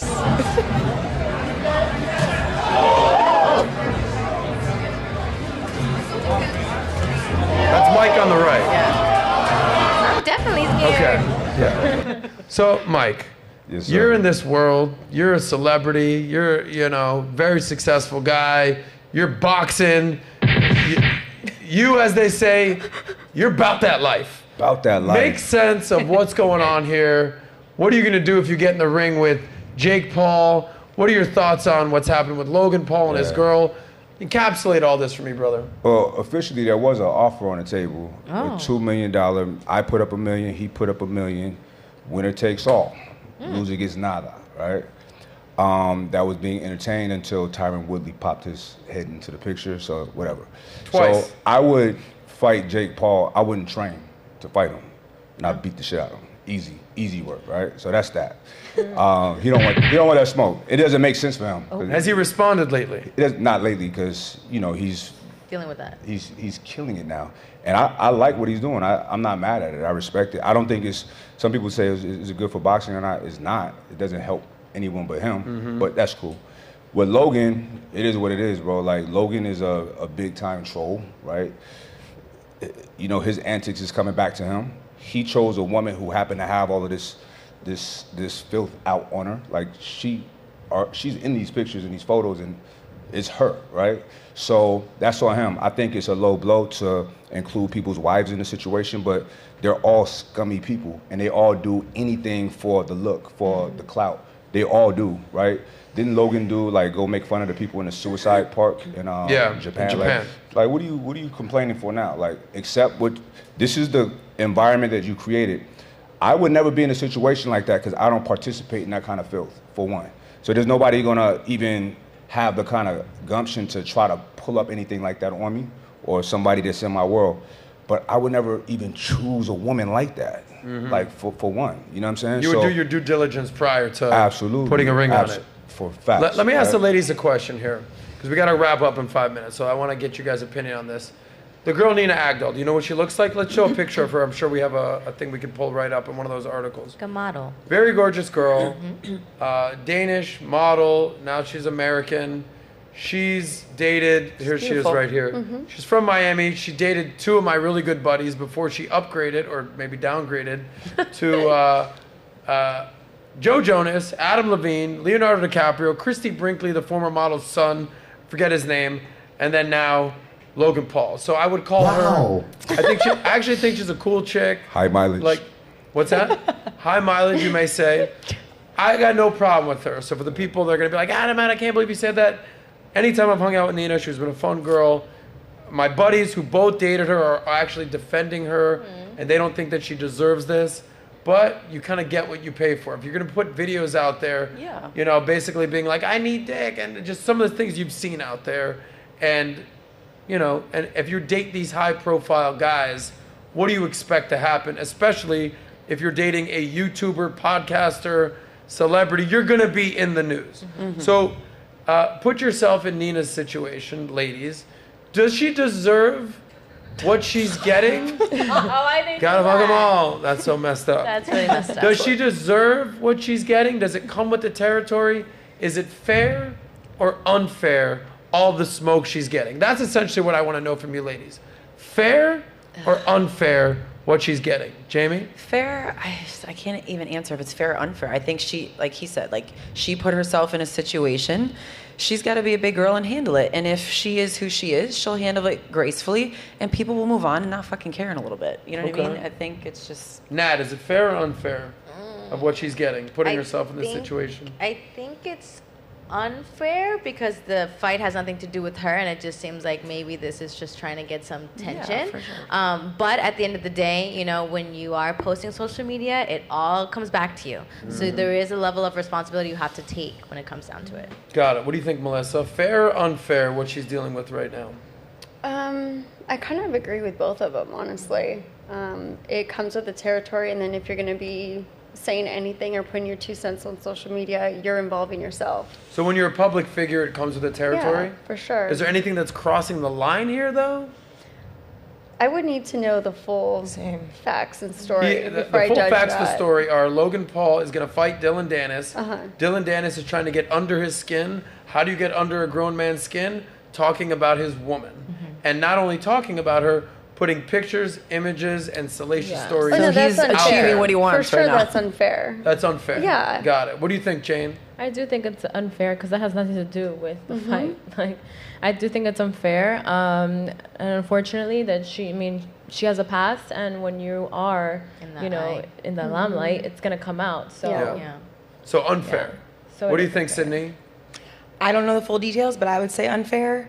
But I mean, like you were all saying, you're in the limelight. You kind of know what you're getting yourself into, whether it's that, whether you sent a nudie back in the day. Like things come out when you don't want them to. So I can't imagine. Yeah. How about you, Kara? I think unfair, but like I don't really know the full details either. So I'm like, So, is the girlfriend off limits in a thing like this? Not really. I mean, guys are Depends guys. who's They dating do a guy that. I like mean, that, who's when listening you're to the dating a rules? guy like that, fair you in have war. to expect. All fair in love and Yeah, war? when Okay. you're dating a guy war. like that, you have to expect, hey, whatever past you have, there's a possibility people are going to dig it up. Yeah. Yeah. So you have And to then- consider who you're dating. Listen, also. listen. Logan Yeah, I is agree. stepping into the big boy arena, Yes. What do and you Sun expect? Tzu's Art of War. One of his tenets is like demoralize your opposition Yeah. at all costs. So Yep. that's part of it. Like that's to me is fair. Like Savage. this is what you do. Gotcha. What do you think, Rissa? I think it's low of the other guy to do. I think kind of he is like trying to represent something of himself, like by picking on the guy's girlfriend. But at the same time, like her actions have consequences, and if she doesn't think that's ever going to come back around to her, she's just not paying attention or being like self-aware of what she's actually doing. How about you, Maria? It's unfair, but it's marketing at the end of It's the day. marketing at the That's end of it. the day. Good So I like that you brought up publicity. Sun Tzu's Art of War. All's fair, love and war. All's fair. What was the quote? Demoralize Demoralize your your opposition. opponent. Yeah. So, they say like, play stupid games, win stupid prizes. This is a stupid situation that's happening right now. But if you wanna wrestle with pigs, they're gonna bring you to the mud, and the pigs like being in the mud. So he knew what he was walking in. He's had beef with this guy Dylan Dennis for years. He should have expected him to get very dirty with him. So, Mike, last question for you, brother. Put yourself in Logan Paul's situation. You're about to fight this dude. He's an ex-UFC guy. He's being trained by Conor McGregor, I want to say. This guy, Dylan Dennis. That doesn't say much. But Really? You're not a Conor guy? no, he's cool. But Okay. they're boxing. It's different. Gotcha. Yeah. So you're Logan Paul. Does this infuriate you to the point where you're training harder and now you want to fucking rip this guy's head off? Or is it demoralizing you, basically saying, dude, my girl's shit out there, my girl's crying, I'm dealing with this. His eyes not on the ball, he's not training. She's dealing with some shit right now. They're playing a PR war right now. They're having legal action. Put yourself in Logan's shoes. Is this helping or hurting his cause? All right, I'll play the game and put myself in his shoes. Yeah. I would tell my girl, baby, just chill out. Don't worry about this. It'll pass, right? I'll get ahead of it. Like, yeah, my girl's a baddie, so she got to pass. Who doesn't, right? Yeah. You need to focus on me whooping your ass. Like, you're trying to distract people. It's not working, buddy. And I would not be rattled by it. I just train, stay diligent, get my mind intact, and just beat that ass in the ring. It's simple. Spoken like a I real won't G even, right I won't there. even talk about that shit. Because look, he's the draw. He has the bigger name. Dennis, don't nobody know who he is, so he has to do these things, right? Yeah. I would not talk about it and smother it. Yeah. I mean, how do Well, we now know we know this dude's by name. acknowledging it? He made his name. Yes. I mean, he was a The UFC best- guy, the not a best thing nobody, for him but he to did do- make his name. The best Getting thing ugly. for Logan to do is to beat that ass. But Yes. don't be Yeah. emotional. Yeah. An emotional fighter is not going to win. How bad of a look would it be if this dude just tried his girl, called her a hoe, and then beat Logan's ass? How bad would that be for I Logan's don't think career? it would be that bad because nobody looks at Logan like that guy. He's a silly kind of. Floyd Mayweather.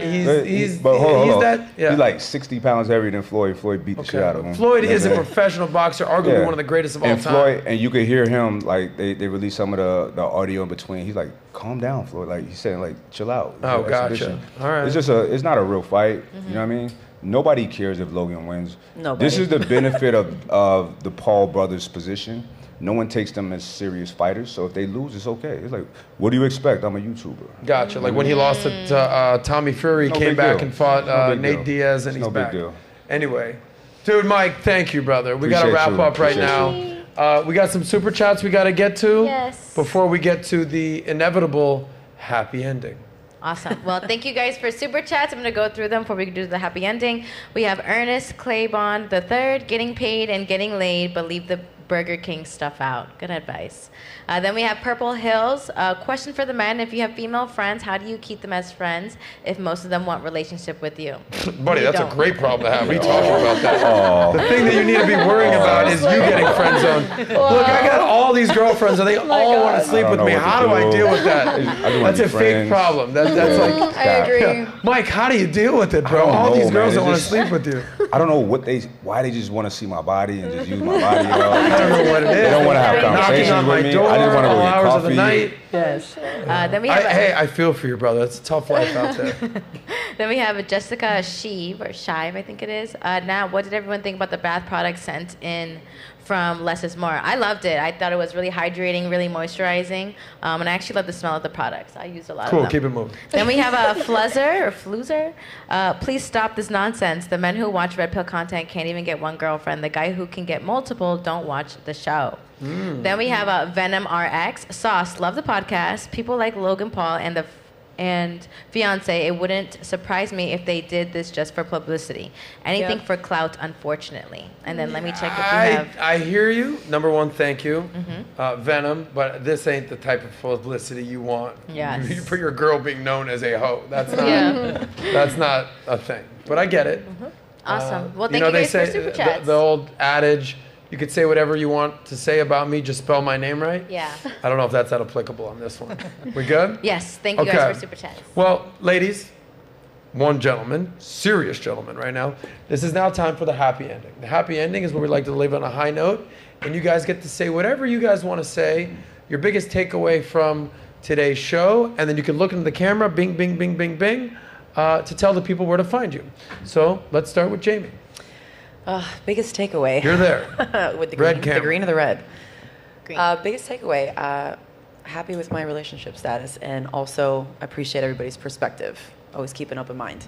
And my plugs are the Office 954 at the Office Health, 21-day reset. Stay tuned for this cookbook, you guys, and I will be getting to your text in a second. There you go. She's the wolf. We just learned that. The lone wolf. Melissa, 2 times in 1 week. Your answers blew my mind today. We can have open relationship. Yeah, we can have threesomes. Yeah, I'll split the bills with you. Perfect. Drink right? some water. If you have a twin sister, just throw them my way. Tell her I'll pay all the bills. We're good. Go ahead. Honestly, my biggest takeaway today was I really enjoyed hearing the way you think. Like, it was really refreshing. I wish there was more men like you to help just influence younger guys in this new generation, because it was pretty solid. And I really enjoyed hearing the way all of you guys think as well, because I learned a little bit from each and every one of you, honestly. So today was awesome. Awesome. Thank you, Melissa. Yeah, you guys can find me on my Instagram under Melissa Riso, and if you're interested in buying or selling a house, contact me. My Instagram's Realtor Melissa Riso for that one. So you have one account with like 1 million and one account with like 1,000. Yeah, because which one do you want them to go to? The Realtor one. Yeah. Yeah. Start building that one. Let's grow that page. Yes. Mike, we'll come to you last since you're the man. Jay Marie. I like pretty much everyone said. I do appreciate everyone's outlook on life and relationships. And yeah, you can find me on Instagram at JaneMarieXO. If you're looking to build a body, build your confidence, be the best version of yourself, come to me. I got you. So yeah, thank you for everyone's perspective. It was great. Jay Marie, you're always classy and lovely and well informed. Thank you for being here again. Thank you. Sydney. It wasn't so bad for your first time, was it? It wasn't. My takeaway for podcasts aren't as bad as I thought they would be. There you go. Are you exhausted right now?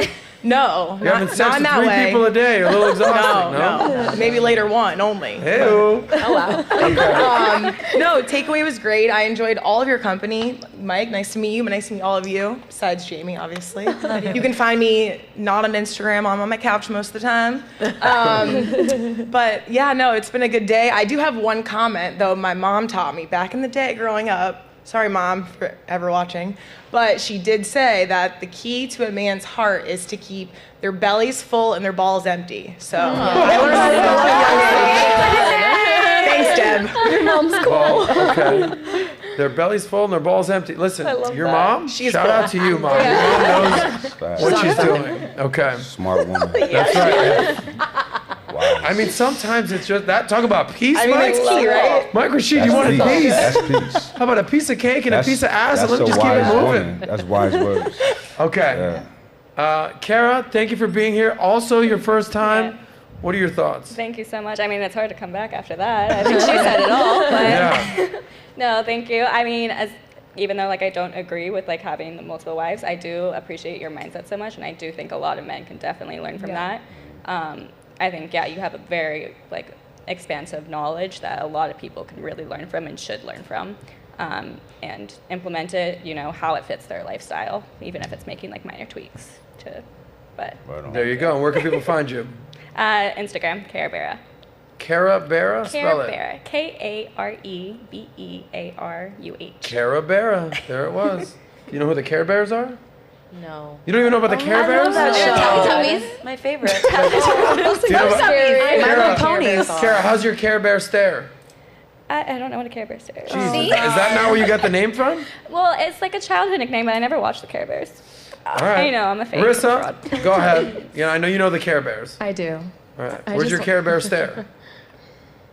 There it is. What? Okay. What was your biggest takeaway from the show, other than the fact that you are completely down with an open relationship? You might practice polygamy. There's a lot of gray area. Nothing's black and white. Yeah, don't put words in my mouth, Adam. I know you're good at putting things in girls' mouths. So. Oh. Hey. Like things like what? What are you talking about? I'm just playing. I mean, Adam was coming for you. Straws when I buy them drinks. Straws when I buy them drinks. Jesus. I wanted to say that I was really happy to be here with a panel of like very self-aware women. That was very happy for me. So I really appreciated that. Also, everything that you said, I agree with her, was very refreshing. It was a great state of mind, and it really brought a lot to the table that needed to be said. The only message I really have for women and men out there is try to have open and communicative conversations with your partner, because that's the only way that you're going to make it work, or make it not work, whichever way it's supposed to go. But if you don't have those conversations, then you're going to be missing something, and it will come back for you in the end. That's all. That was my takeaway. Well said. And where can they find you? At RM Live Life on Instagram. I'm going to be opening up to a business page soon. So right now it's still my personal page, but I've decided that that's where we're going forward. Got a girl. Last but not least, Maria's back. Maria, you're so well behaved and so much fun. When I first met you, I asked her, I say it all the time, I said, on a scale of 1 to 10, how crazy are you? 1 to 10? 11. But you're so well behaved here. So say something crazy for the audience so that I don't look like an idiot. No, but I'm gonna do the what was my takeaway? It's not nothing crazy, so. Okay. Wait. I don't want to catch that 11 craziness. So say whatever you want to say. So respect your men, respect your woman or women. Woman. Women. And you can find me on Instagram like @Mandrakeintero, and you can get these guns right here.